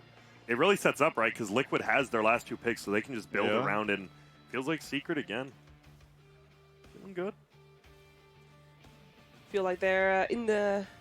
I feel they're in the lead right now. With the draft, yeah. I do a little bit, but the Liquid does have the overall better team fight, which is not. I mean, it depends how good Yabzor is playing, right? That's the thing with Rubik. And that. I mean, you're picking it kind of blindly, not knowing either of your opposing team's cores, but they must feel really confident. It is great against those supports, and whether it's a 2 or 3 position Pengo, that's not a hero you can be a little afraid of early on with like a swashbuckle silence catching you by surprise. It also stops Nisha from picking Medusa. Yeah, I think that is on their mind as well, like you say, Sheev. That's a good point. So does this telegraph a way that you should play Pengo now? After seeing an anti-major, like I gotta have a mid one Pengo or you gotta have a Zai Pengo? I would say you're more inclined to put in the 3 role because, well, I don't know. The Centaur we talked about, the Rubik Centaur lane can bully an AM for sure. Yeah. Like the lane is fine for AM, but against Pengo. And the concern maybe is a mid Pengo doesn't get countered, doesn't deal with an anti-mage, whereas a mid TA does because you've got physical damage. And like the Secret, with this pick, it's like, are you going to try to contest the AM in the late game? And they pretty much say, no, we're going to try to steamroll you again with a Pango, TA, Abba, Rubik. You are going for that early mid game. Yeah, we talk a lot about keeping mysteries about who's playing what. I don't think there's any doubt that last hero pick is going the way of Nisha. Yes. I'm just curious if it is like how hard of a carry it's going to be, or if it's going to be a super active hero. And I then think they could go for something like the Troll in the previous game. Juggernaut. Still could go for the Wraith King also, although I think Nisha plays it a bit greedier than other teams. Liquid gets the overall last pick this game, though. I'm trying to think. You already got your win condition. Let's not get run over. Yeah, let's not get run over in 10 minutes even. Are we as surprised that in the first 2 games we saw, we had Arc Warden being just one of the heroes that was very on people's mind? Now it's just gone. I think it was just a drought. Was it just a drought? I think it actually you could tell because they always picked it after the drought. Yeah. It was definitely just Puppy's counter to it. You don't want to play that hero into anti-mage as well. Okay. Could see a Terrorblade. It's kind of more late game oriented for Team Secret, but it also, you can go that Treads Drum build and just take objectives. Reflection's pretty annoying for anti-mage to play into as well. The other, I think, one that stands out is just the Jug. You've got Magic Immunity against Shaker, Disruptor built in. Oh, that's nice. And it pushes with Healing Ward. You're right. The Juggernaut looks like it's either that or Lifestealer. It feels like those are the 2 best overall picks in this game. We'll see. Secret. Does Nisha play any Lone Druid? Oh, it's banned. Never mind. They banned it out on their own side. Yo, hear me out. Liquid, if this Team Secret pick doesn't counter a Veno, Liquid's going for the Veno. Yo. I'm feeling it. That's a hot take. Why? Why? Are you going to justify it, or are you just going to put it out there? Everyone but AM wants to fight, right? And AM will win this game. Like, no, even with these 4 heroes, whatever Secret picks last, this AM will be the best hero in the game, I feel like. Yeah, and so then shouldn't you pick him something that helps him get the late game? Because, like, the wave clear is bad from Liquid right now. They cannot take creeps off their towers very easily. My issue with Veno is he kind of just plops himself in the lane. He doesn't move very well. Green hero banned in the Necrophos. And I was thinking along his hero lines, and I'm like, I thought Necro would be even too greedy for Liquid, and that's why I like Venom, because he's a tad less greedy. You do plop him in a lane, but we don't have to talk about him, because it's probably a very long shot.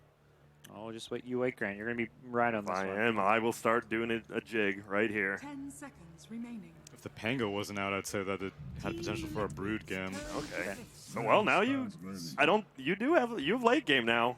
Venno kites Sven real nicely. Ooh. I don't know. Happening. There's no way. What are you talking about? You're even less confident now that you see the Sven?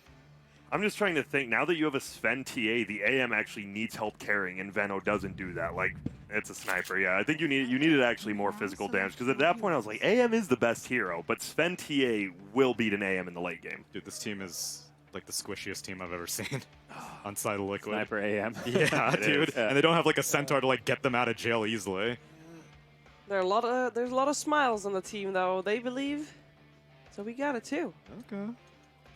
I'll go for it. I actually like Liquid's draft here. I think the sniper last pick, it's not my favorite, but I look at those first three heroes, and I think they can control this mid-game, all these team fights, and all they need is for AM to get 6 slotted before the Sven gets like 3 or 4 slotted, which is very possible. And I think we are going to see a Game 5. I think this AM is going to carry it. I'm not as confident, but I also want to see a Game 5, so Liquid. I was going to go Secret. I love a Game 5, though. Secret, I think they draft with it's going to be just much quicker, fast pace, good lanes. This Abaddon hero has not been losing very much in these teams' hands. Yeah, I think the thing is, whoever wins the laning phase seems to be winning the game, so we'll know in the first 10 minutes. All right, well, let's see what's going to happen in those first 10 minutes. And if we are indeed going to go for a fifth game, or if it stays with a 4, if Secret can take this one, let's head over to OD Pixel and Fogged for the answer. Game 4 ready to go. Secret versus Liquid as Secret lead the series 2-1. Fogged, we've got a lot of fun, a lot of iconic hero player matchups in this game. We got a YapzOr Rubik. Let's be honest. YapzOr Rubik versus Enigma and a Earthshaker in the opener. This should play out to be real fun. Let's find out as we get ourselves into Game 4 of Secret versus Liquid. 2 manches à 1 pour la Team Secret. La bataille fait rage. Allons-nous assister au dernier combat de cette finale? Team Secret contre Team Liquid. Début de la 4e manche. Et cette fois-ci, faites vraiment du bruit!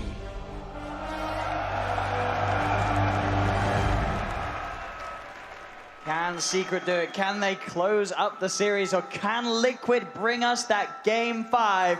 We're about to find out here. As you were starting to say, there are these big hero counters. There is the pickup at the Rubik. We can expect flashy stuff to happen there. But over on the side of Liquid, we have that beautiful Miracle AM coming into play. Yeah, and like you said, there is a lot of other, of course, iconic combos coming out. We have GH playing that Shaker.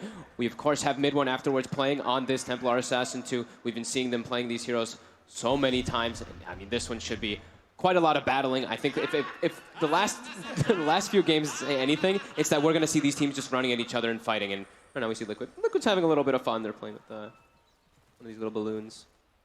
They just keep actually bouncing it back and forth. They're actually having a good time down here. And with these lineups, sort of as the panel was discussing, is there a side that sort of needs to run at the other side a little earlier, a little quicker with these lineups? You can imagine that Secret's going to set the tempo. They're going to be setting that pace. It usually is the case when you have a hero like Templar Assassin, this early game dominator, as well as that Abaddon that we've been seeing. It's really all about these lanes, and we could see them really do quite a lot with this one. They have this YapzOr, Rubik, and Puppey on this Abaddon that I think Secret was the ones that were the first ones to be bringing this Abaddon to the table a few months ago. We had a couple where they picked it as core. We saw Zai playing it, but for the most part, we saw them bringing that 5 Abaddon early on, and it puts so much pressure in the laning phase. There's so much damage that can come out between the trio of the Sven, of the Rubik, and the Abba. So Liquid definitely are going to have to just play that farm game and try to hold off on the towers, because the other thing that I know Tsunami mentioned at the end is the wave clear is not the greatest on Liquid. Snipers, sure, can be great at holding those type of high grounds, but definitely be tough. Both of these teams in numerous matches make sort of the musical moves around the lanes. Are we going to see that this time? First, Guru is going to have to make some sort of a move as he's back to base. First blood for Secret, picked up by the tri-lane. For Liquid, I'm wondering if they can really move these lanes. They just want to have Miracle versus the Pango, I think is the most specific thing, and I think they've got that matchup here. So I think Liquid's going to stay like this. Secret, you might see supports move a little bit, but Nisha's going to have full free farm anyway, so that's going to stay there. So this is sort of the life of the top lane. Just Kuro just hoping to soak up what he can without feeding his life away. Yeah, he's going to try. Mid matchup also, mid one after the very dominant performance on last one. Could have a really good timing. Kuro. Again, drag back into the stun. They'll dive in for it. There we have it. Missed call from Puppey. Closes up another kill on to Kuro. Mid lane. Mid lane, GH does get the wraparound. Mid one starting to back off. They've got more shrapnels to play with. Can Mid one get his way out of this? He's got refraction back up in 8 seconds. Looks like he has the movement speed, and with Puppey coming in as well, Mid one will be able to get himself back away. GH does not have anything else to throw out other than the right clicks. This will continue to be nothing more than just a nuisance here to the mid lane. Puppey healing Mid one back up into a position where he can continue to go back to CSing. They're going to have a very successful bottom and mid lane, as top lane is going to be completely abandoned. They have nobody laning versus a Sven, and it's never good in Dota to have a lane completely abandoned. It is very painful. I mean, Kuro will say, hold on there, He's I'm trying. in this, but as you say, he spent more time out of the lane than in it with those 2 deaths. Mid lane Puppey with a quick trip back to base off the deny. They at least do have mid one, or mind control uncontested in the jungle. There's nobody, no wards or anything, nobody walking in to actually slow him down at all, so he will have a free time as this Enigma. And he actually finds himself an Arcane rune too, one of the better runes. Now you can actually use Midnight Pulse in the jungle too to speed up your farm of that jungle. Rather when you usually see that Malefice skilled up. And bottom we will see, of course, Miracle going to have that full free farm, but the movements are going to start coming out. Yapsor starts off the right clicks. Miracle trying to head over and burn the mana of the Rubik, but Yapsor holds his distance. They've got a Mango on Zai. See if Zai wants to try and chase it. Does put the Mango, but the swashbuckle. It's not on point at all. Zai totally whiffs it. And we do see that similar thing that we saw earlier from Yapsor in the last game with that Ring of Health pool. It was actually the same exact thing for Mind Control. He didn't do the Ring of Regen. He saved up for Ring of Health and then gives it to the anti-mage in the offlane. Denied. Taking a page out of Secret's book that they did in that last game. And yeah, we've seen teams do that, but not with that Ring of Health rush. That's the first time, one of the first times I've seen that being done. Both Matu and Mid one have received sort of the little look-ins on mid from the supports, and it's allowed them to stay very level in farm, apart from, well, the slight lead, of course, actually, for Mid one on his TA. And 13 denies, so the level difference will be coming out between the two of them. And it's just going to keep building up more, too. That TA just starts having more of a better matchup versus the sniper. Sure, Shrapnel can give you some kill threat if there's a rotation coming through, but the last hits are impossible as a sniper. You only have 60. TA, even without refraction, it has way higher than you. Those denies will definitely start to build up. We see the movements coming out. Secret are going to be looking and checking every single rune because they know there's a jungle Enigma and there's an abandoned lane in the top lane for the most part. So they have a lot of liberty to move around the map freely. So Mid one, middle lane, he's got refraction back up, but yes, doesn't press it in time. The Fisher comes down before he's able to cast it, and GH sets up a kill for Matumba. That's why you see the skill build. Instead of going for your last hits, your more points in your headshot, your take aim, he's going for those extra points in Shrapnel. It's about those rotations to kill rather than the last hits in the lane. As Kuroki is not dying, he is getting that experience up top, so it is not a sack lane now. So we will have a high-level Disruptor. And if you get a quick 6 on Disruptor, a lot of big plays you can make. You know, there's always that period, the Static Storm, it's most effective when BKBs aren't in the game. You're going to have much more of a window to open with if you're able to get away with the solo levels. Yeah, definitely. Patience for the runes. Trying to jump here for Yapsor. Fisher as well, causing him to be blocked off. The neutrals do stun the two of them. See Yapsor trying to run away. Miracle needs a couple more hits, and he should be able to get this. Zai is out of mana. See if they want to dive in past the tower. Miracle, he's not going to go for it. He's going to play it safe and go back to the farm. What a team play by Zai. No tangos left on Yapsor. He actually has the Quelling Blade and cuts the tree to make sure that his buddy can get out there. Javelin also finished up on this Pango, who's been slowed down a bit in that bottom matchup, but once his mana gets burned out, he's able to trade the right clicks at an okay margin with that Miracle anti-mage. So full charge though, finished up for AM. And looking for another wraparound onto mid one. We'll be able to block him off a little bit, especially as well using the body blocking, but Puppey's there. Makes the kill impossible for Matu and GH to go for. Bottom lane, Miracle. Again, playing aggressive, making sure that he can burn the mana of Zai. Zai swashbuckle still on cooldown for a few seconds. will be able to juke his way around the trees. They've got the timing of the Dominator with that first catapult wave, so they're diving. And in fact, Zai, he was out of mana before he could cast his Swashbuckle. Jump out from Miracle is there, but Mind Control caught underneath the towers. The side of Secret bring 4 heroes in. Will punish Liquid for diving. They know how important it is when you see this Enigma hero. People are starting to learn how you want to react first. So you don't want to just give up your safe lane tower to that first rotation. Mind Control getting the ideal timing, since he wasn't slowed down at all, like we were talking about, gets that very early Dominator on with that first siege wave. And they're looking to put the pressure on again in the mid lane. Even a rotation from the Enigma to look for this tower brings his catapult here. They still have that one set up here. They do need to do something mid, as mid 1 is getting very far ahead in farm. Now with the jump forward from Zai, they get the telekinesis, Yapso drags him back. GH from the back lines gets the 3-man Fisher though to stop the attempt from Secret. They'll now turn back towards Zai. Another enchant totem slap there from GH, but Zai's fine. Puppey in the river. As they'll back away, Secret, they'll try for the chase. Zai in with the swashbuckle. GH will be run down here by the two of them. The missed coils, he's got a stick charge. Matu and Kuro still there though actually. So GH, another proc on a Puppey, holds him down. He's trying for the deny. He'll get it. Puppey denies himself. 8 heroes in the mid lane. We knew these teams were going to be about the battling, and they don't care about regular lane setups at all. It's just all about the fighting. Nisha getting a lot of space out of this, but also same thing with Miracle. Yeah, up straight up for the top lane, Miracle. It's both cores farming at a similar pace. Just that Nisha will be able to be that little more effective at a bit of a sooner time as this Sven. Yeah, absolutely. He's just going to be able to also just get involved much more just with his stun. He can just walk in with his team, while Miracle can't actually really get involved too much as an anti-mage in this game early on. You are easily going to die. As the panel mentioned too, you look at the side of Liquid and they're very squishy. You get collapsed on by the Heroes of Secret and you're likely to die if you get caught in a stun. It definitely feels that, you know, with the fact that they have a sniper and an AM, and of course Matu sniper not off to a hot start with the way the mid one was able to bully him in the mid. They need time, Liquid. They need to make space for these two cores. So the work really is cut out for GH, Mind Control, and Kuroki to keep Secret's pressure off. Yeah.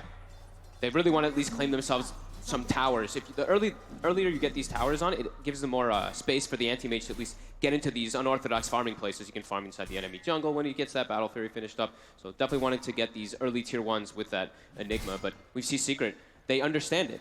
Bottom, they responded with 4. Mid, as soon as the Enigma showed up, they responded with 4 as well. They don't want to lose these early tier 1s versus this Enigma lineup. Just less than a 1k difference at 8.5 minutes in 3-1. Nisha at the front of the farm, but Miracle very close behind. And even though the CS difference was there, you can see between mid 1 and Matumba, only about 500. As they did get that action going the way for Matumba, getting those kills on mid 1 in the laning stage. But it's really the levels, just full 2-level advantage for mid 1. Bottom. Bottom, they want to secure that tower. Maybe go for the kill as well, GH. Step in. Nisha will chase down.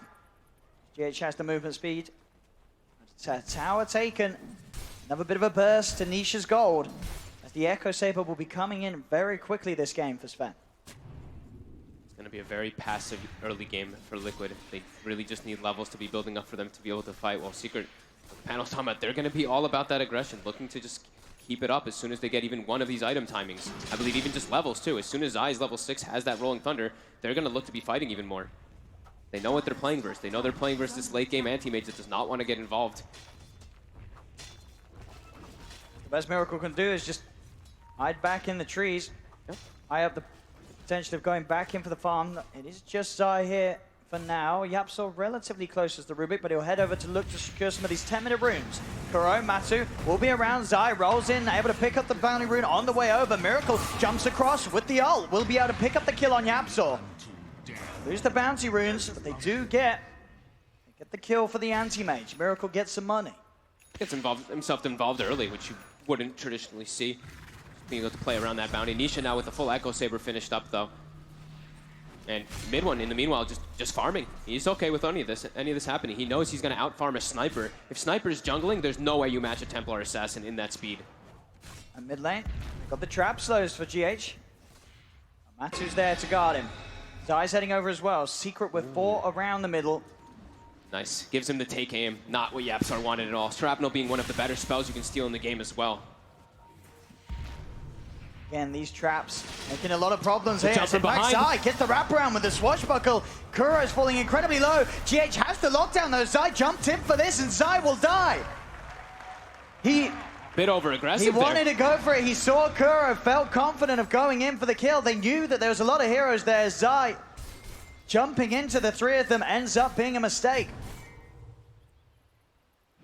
All about these early battles and matching the aggression coming out. Just don't let Secret run over and pretty much don't let anybody claim tier 1s. It seems like is the name of the game from both of these sides right now. Still going to be seeing that level discrepancy though. Level 10 TA, level 7 sniper. Mid one just continues to ramp up a bit faster. As bottom, stolen blink by Yapzor. Trying to put some pressure on. Zai. Looks like he's just going to use this one to farm a bit here. You see GH though instead, and in fact with the remainder of the Rolling Thunder, Zai, he's able to come across, join forces to help pick him out. All right, looks like they wanted to go for the Enigma, but GH kind of just walked into Nisha there, able to get that set up. As Kuroki will still try to get that level 6, not as fast as we would have thought after he had that solo lane and immediately These gets guards jumped. jump in, try and glimpses him back, but he can only take Yapzor away from himself. Zai's in. Having Blink stolen on Rubik, like we're talking about, there's so many different spells he can steal. Having Blink stolen is one of the dreams. It may not seem like the most impactful spell, but sometimes just being able to get your telekinesis off of Rubik is what gets you a kill. Miracle. Trying to trade hits there with mid one there. And now he just dies. Hey, Zai. He's prepared, he's there. Cuts him off. A 3K lead, 4K now for Secret. As Zai making these rotations happen. Sometimes we'll see him going a little too hard, but that time he does it perfectly. Those type of deaths hurt so much too. It's on the anti-mage, the most important one, and AM doesn't want to be slowed down in this game at all. He needs to have this perfect game where he can get a fast Battle Fury, because Secret's already starting to do what their lineup does. Just get this game, get the ball rolling, take all these towers, set up for that Roche with an early Desolator. Mid one already pretty much has it finished up. Another death like that for Miracle will be devastating for Liquid. Pressure really building up from Secret already. As Matu still trying his best to find that recovery. We've seen him do it before on his sniper. It's going to be hard this game though. Secret so many ways to get on top of him. Yeah, just with that Pango, with the Rubik, if he is able to get the Blink, we have to imagine Nisha's going to get one pretty early on, or just some mobility, just speed. He's actually going for the S and Y, just to be able to run in and just tank up. That's pretty scary. I'm looking at the side of Liquid, and I'm looking at their damage. This Sven, with an S and Y on top of Echo Saber, he's going to have like 2,500, 3,000 HP. I mean, he's absolutely How are they Nisha. going to bring him down once he gets these items? And again, this blink usage from Yapzor. He's in on a mind control. Rolling Thunder to cancel the TP. They've found the Enigma. He's fairly tanky with the helm, but not tanky enough. Another stun comes in, and Zai, Swashbuckle, does the job. Very problematic here for Liquid. They're starting to make rotations with more heroes. They've got the level 6s. Can they set up for mid one? The Fisher into the two-man Static Storm. GH walks in, echoes down. They've got the combo. Mid one falling low with a miscall. The refraction. He's still alive. Dives in. The Atomic Shield back up. They didn't kill the TA. Puppy there with the save. They kill all three of them. Secret. It doesn't matter if you get that stun follow-up. Puppy, he's going to pop that borrowed time, hand out a heal, hand out a shield. Any chance for mid one to get refraction back off, he'll just turn and cut you down as they move into Roche. And that's their two big ults down, so they can freely go into this. Deso's finished up, this Roche is dead. And this, we were already talking about damage issues for the Sven. They just had damage issues for the Templar Assassin. It's going from bad to worse for Liquid in this game 4. As Secret are relentless. 10-3, just making moves all over the map, taking advantage of this greedy Liquid draft. Dire's middle tower is under attack. See the 15-minute runes round. Liquid will be able to at least secure themselves the two down bottom, but losing the tier 1 mid. Mid 1, 1,600 towards the Blink Dagger on top of the Desolator, only 15 minutes. You say no ult, Zai toying around with Liquid behind the tier 2 tower. Without the Echo, without the Static Storm, it's hard to put a stop to this push forward as Secret just continue to clean up objectives across the map, and Liquid are not prepared to stop them yet. They just don't have damage at all. They can't take out pretty much any of the targets unless they're completely isolated, and now we're seeing Secret all grouping up and just playing together. They've got this time, if they've got Aegis, they've got Deso. And a full Blink Dagger as well on Yapzor. So he's already had the Blink stolen a lot of times, now he can actually go for other spells on top of having that. They're gonna keep pushing. There's no need to slow down here if you're Secret. They have to sustain. Puppey sat behind mid one. They still have a siege creep too, so they're trying to siege this. They've got the Warcry now too. Tanking up the tower hits. Oh, they see Kuroki on the back lines, the traps. He has got a Static Storm if he wants to throw it out, but he's going to let himself die. Nothing that he can do. He's got to hold on to that Static Storm for the high ground defense. He'll be back up in 20. Mind control, a lot resting on him. He picks up the Blink Dagger. He needs some incredible play. They have to just try to stall it as best as possible, It but might look at catch this. them off guard. Secret's just forcing it super hard. Zai is sitting in the back lines there, making sure to have one person that can stop that black hole set up back there. Miracle does have his Battle Fury finished up, but they have to try to save this Rax. It's going down. GH is just dying. They can't get in close enough to stop him. The Blink's done now for mid one. The buyback's coming out from GH, but the melee Rax, it's gone. Nisha takes it, and now leading him with a stun. They're fighting underneath the tier 4s. Kuro's dead, mind control. He gets the 2-man black hole. Is there the damage to There's get no the kill? damage. No, there isn't. They run away. Mid one shielded. GH tries with the Echo Slam. He's caught out Nisha. They do actually manage to get the kill on mid one. Okay. They need more though, Miracle. Jumping down, looking for Zai. Mana Get Void will another. do it. They do get 3 kills, pushing Secret back. But they do lose the melee Rax. Secret do the structural damage. It was really looking like they didn't have the damage there. Matumba Man was actually able to sit in the back and get some good peeps off as that sniper. But they lose the Rax. And the black hole is down now too, as well as the Echo Slam. So Secret, they could group up, look for that continued pressure. Liquid though, now get themselves some breathing room. Like we were talking about, that was right after Miracle was able to finish that Battle Fury up, also picks himself up a kill. Needs more time though. Down bottom. Absorb. And with GH goes for the TP, but Nisha, He will get out. GH. Very, very close to being caught out by the Stormbot. Secret now in position to move round on the bottom. Take away another tier 2 tower. Yep. In fact, already Yapsa inside there hunting, see if they can get a catch. Matu's got to be careful. Static Storm being used to try and hold Secret back, but Yapsa is in with a blink. Closes the gap. Zai's got the Rolling Thunder. He's heading straight towards this sniper. Mid one's in on top of him. A couple of hits. Matu's gone. They've lost the sniper. The control's there as well. Zai continues to roll forward. Cut down mind control with the swashbuckle. Double kill for mid one. Like we said, immediately, as soon as they respond, they know ultis were used, they know how strong they are, they know the advantage they have, they know how their draft is played out. They know they have the sustain with the Abaddon behind. They need to press this as much as possible so this anti-mage can't just farm it up. We see Miracle, he's trying to cut some waves as best as possible. The Yasha is finished, but Secret, they want to end this. They want to try to just claim a 2-Rax advantage. And it's such a long time still for these ultimates. Over 80 seconds before the Black Hole's back up. 30 seconds without the Echo Slam. Secret with a huge window of opportunity to just take more from the base of Liquid. As without these ultimates, there's very little that Liquid can do to slow down the siege. Mind control lays down a pulse, but the range Rax is gone. That melee Rax on the bottom lane falling as well. 19 minutes in, Secret take another set of Rax. Absolutely no mercy from Secret. They're really just putting the pressure on. They know the greed that's coming out. They lift.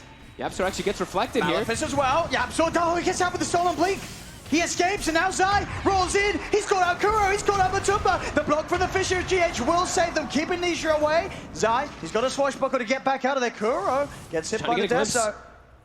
He was trying to he put the ward on the outside to try to glimpse him back into the base. I gotta be honest, the Liquid lucky not to lose any lives there as Zai getting in as such. But the Fisher plays, GH making sure there'll be no casualties for Liquid, at least in that fight. It's just all about continuing to try to stall as best as you can. How long to the Black Hole now? They've got it up in about 15 seconds. The Aegis also gets reclaimed. They've got Echo Slam available too. And how close are we to Miracle's Manta? Still not quite there. Once he has the Manta, he can start actually getting involved and jumping into the fights. But still, even with Manta, he's fairly squishy. As we've said, their draft is just squishy. How can I look to chase down Puppey? Ooh. He hasn't got the ult. He's still on cooldown for 10 seconds, but he denies himself. Zai's able to get in as well with the Rolling Thunder. Miracle will be able to blink off in time. Anisha charging forward with a haste rune. He's a little scared of how he goes in for more. They know the timings. They know that Black Hole's back online, so Secret won't push too riskily. Liquid, they'll certainly want to go. The smoke is out.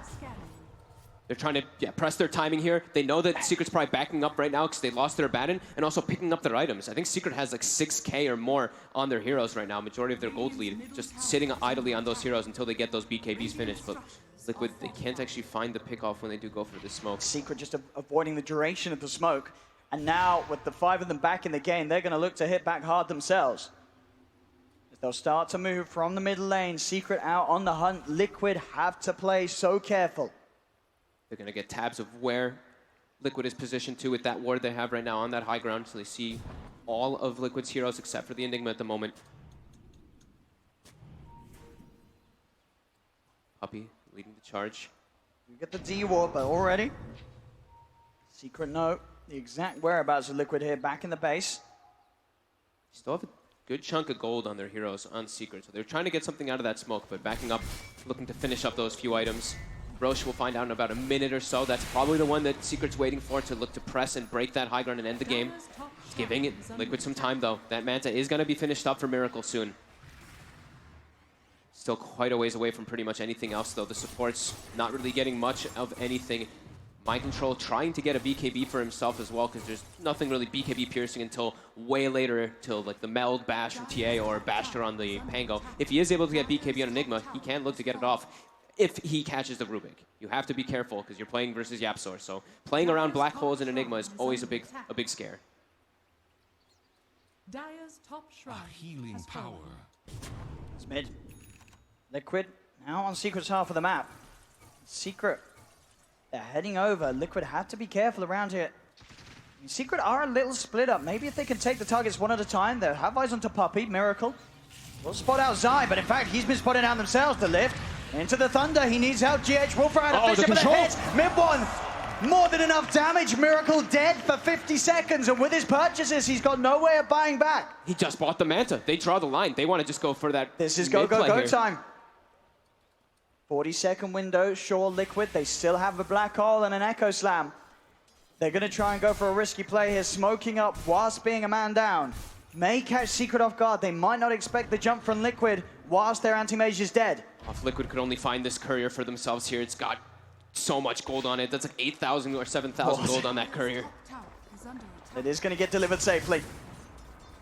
They'll get it over towards them. Miracle back up soon enough, though. Not the longest respawn timing left. A Secret unable to reach the high ground on top lane before he's back. They play it safe, Secret. They know that they're in a very comfortable position. Matumba's just not getting any farm either. He's just been sitting in the base. He's got the Mask of Madness plus the Maelstrom, so he does deal a decent amount of damage if he's in the backlines, but we're just talking about how tanky the heroes on Secret are. A full Satanic for Nisha now on top of that SNY. 3,100 HP. Midnight Pulse is going to hurt quite a lot, but the other heroes most definitely will not. As they keep those traps inside that Roche pit, and Roche will be respawning right now, and they will see it immediately on the side of Secret. Liquid, they know that it's going to be coming up soon. They're looking to try to find something. Can they get YapzOr? They bolts out the mid lane and blinks away. Only Puppey shown on the front, and he's not the target. Really isn't. Secret now themselves. Smoking up. Both teams, everybody under the cover of smoke right now. It's so hard for them to find the jump. Puppey leads forward. He just runs in, breaks the smoke. He has got this invis. This is giving them some pretty big information as he is indeed able to dispel the smoke on a lot of them. Smoke has worn out, though, for the majority of Liquid as well. Miracle still charging in. Secret knows this is happening. Look at the lanes. All the lanes are pushing in onto Liquid side, and no one is pushing them now. They know that Liquid is hunting at the moment, and they're still just going to walk into the pit anyway. Still with this invis. He's being scanned out, though. Secret, they've scanned this. They know that someone is around here. Invis, and now Miracle shows he's instantly out with the blink. They're going to try and chase, though. They still get the lift. The silence prop for the lucky shot. The rolling thunder stun. There's the Manta. Another blink out. Miracle will still continue to try his best to escape.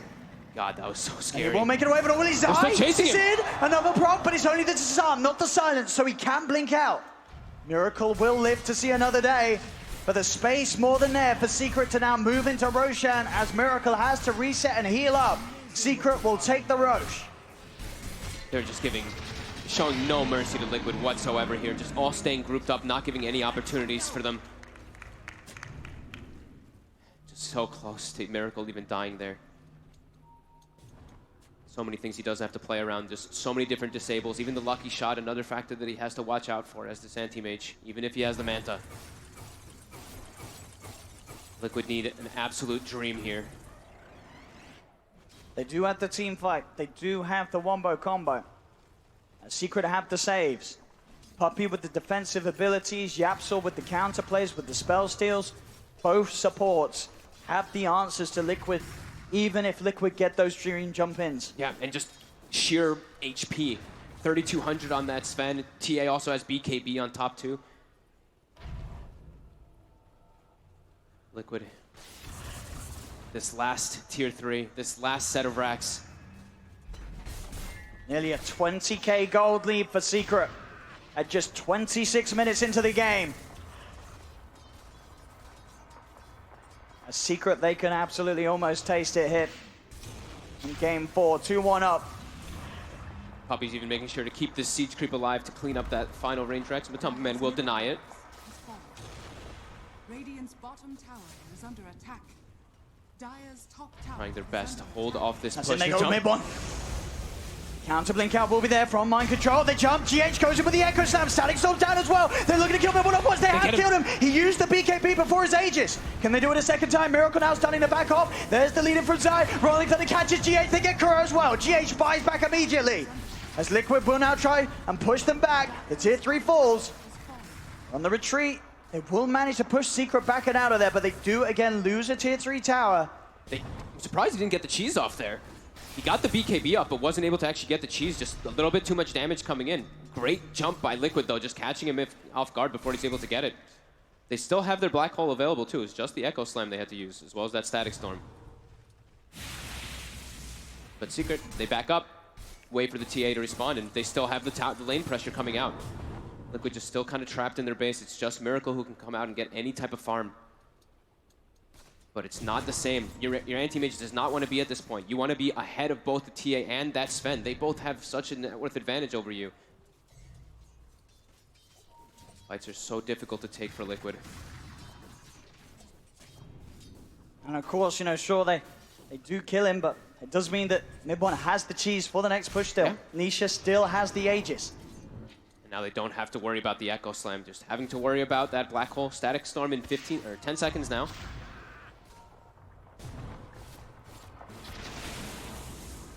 Secret.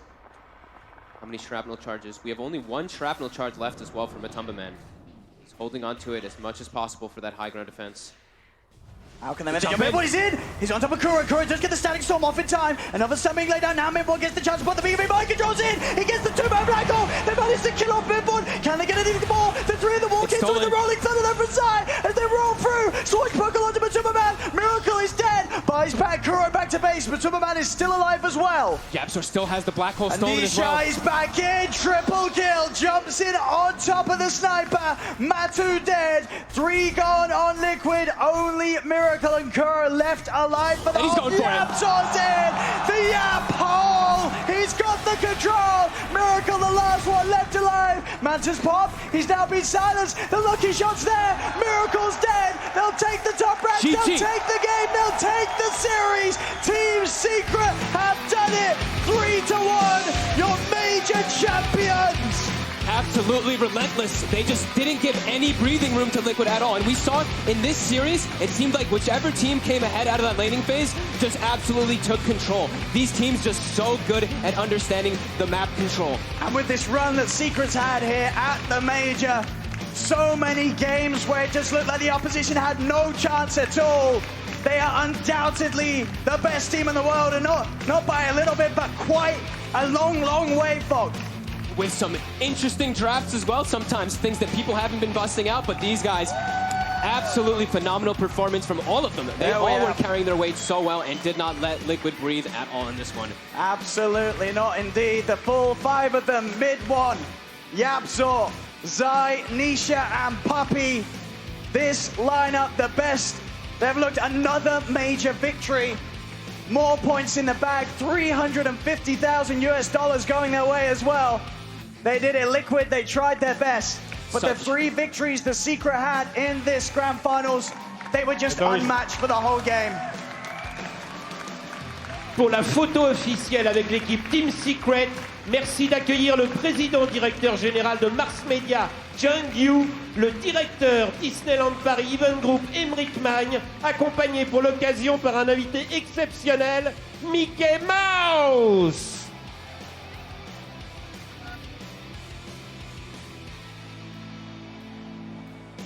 Come on stage as well. Zhang Yu, the Mars Media CEO, and Emmerich Magne, Director of the Disneyland Paris Event Group.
MDL Disneyland Paris Major 2019. Il est temps maintenant pour l'équipe Team Secret de récupérer son trophée Tomahawk.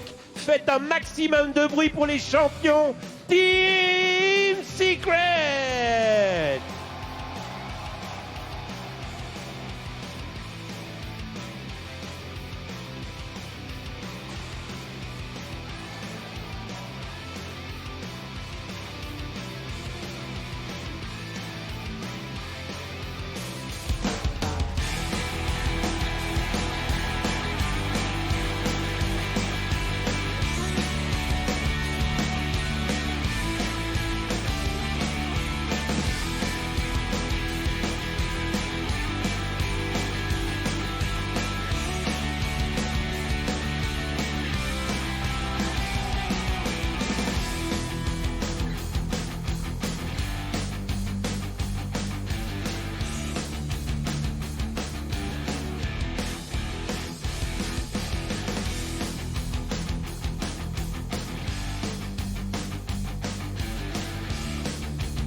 Ladies and gentlemen, there you have it. Let's give it up one more time for your winners of the MDL Disneyland Paris Major, Team Secret!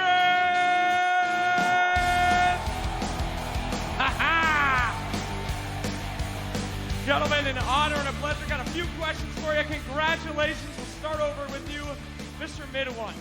You guys have won. Oh, whoa. Going that way? Oh, you are. What? No, I want the real Mid-One. I'm just kidding. What's up? What's up? You, go on the end. Get out of here. You're last. Hey, real Mid-One. How's it going? Very good. Very good, sir. You guys have won over 15% of the majors this season. 2 out of 4. Are you going to be going for 75%? Yeah. They are going to go for the final win at Epicenter. Congratulations. There you go. Zai, you ever get bored of winning? You've won so many games before. You've been up on these stages a lot of times. How's it feel right now? It feels good, man. I mean, the alternative is losing, and losing is not that fun, so winning. Winning is support. Thank you, Zai. How's it feel to best a longtime friend, Kuro, here today? Feels great. Last time I won one of these was actually with Kuro. Now you're alone, sir. Now it's only me. And, you know, your 4 teammates. Well, yeah, but for him and whatever, I kind of like cut him. Okay. Unnecessary, but thank you very much. All right.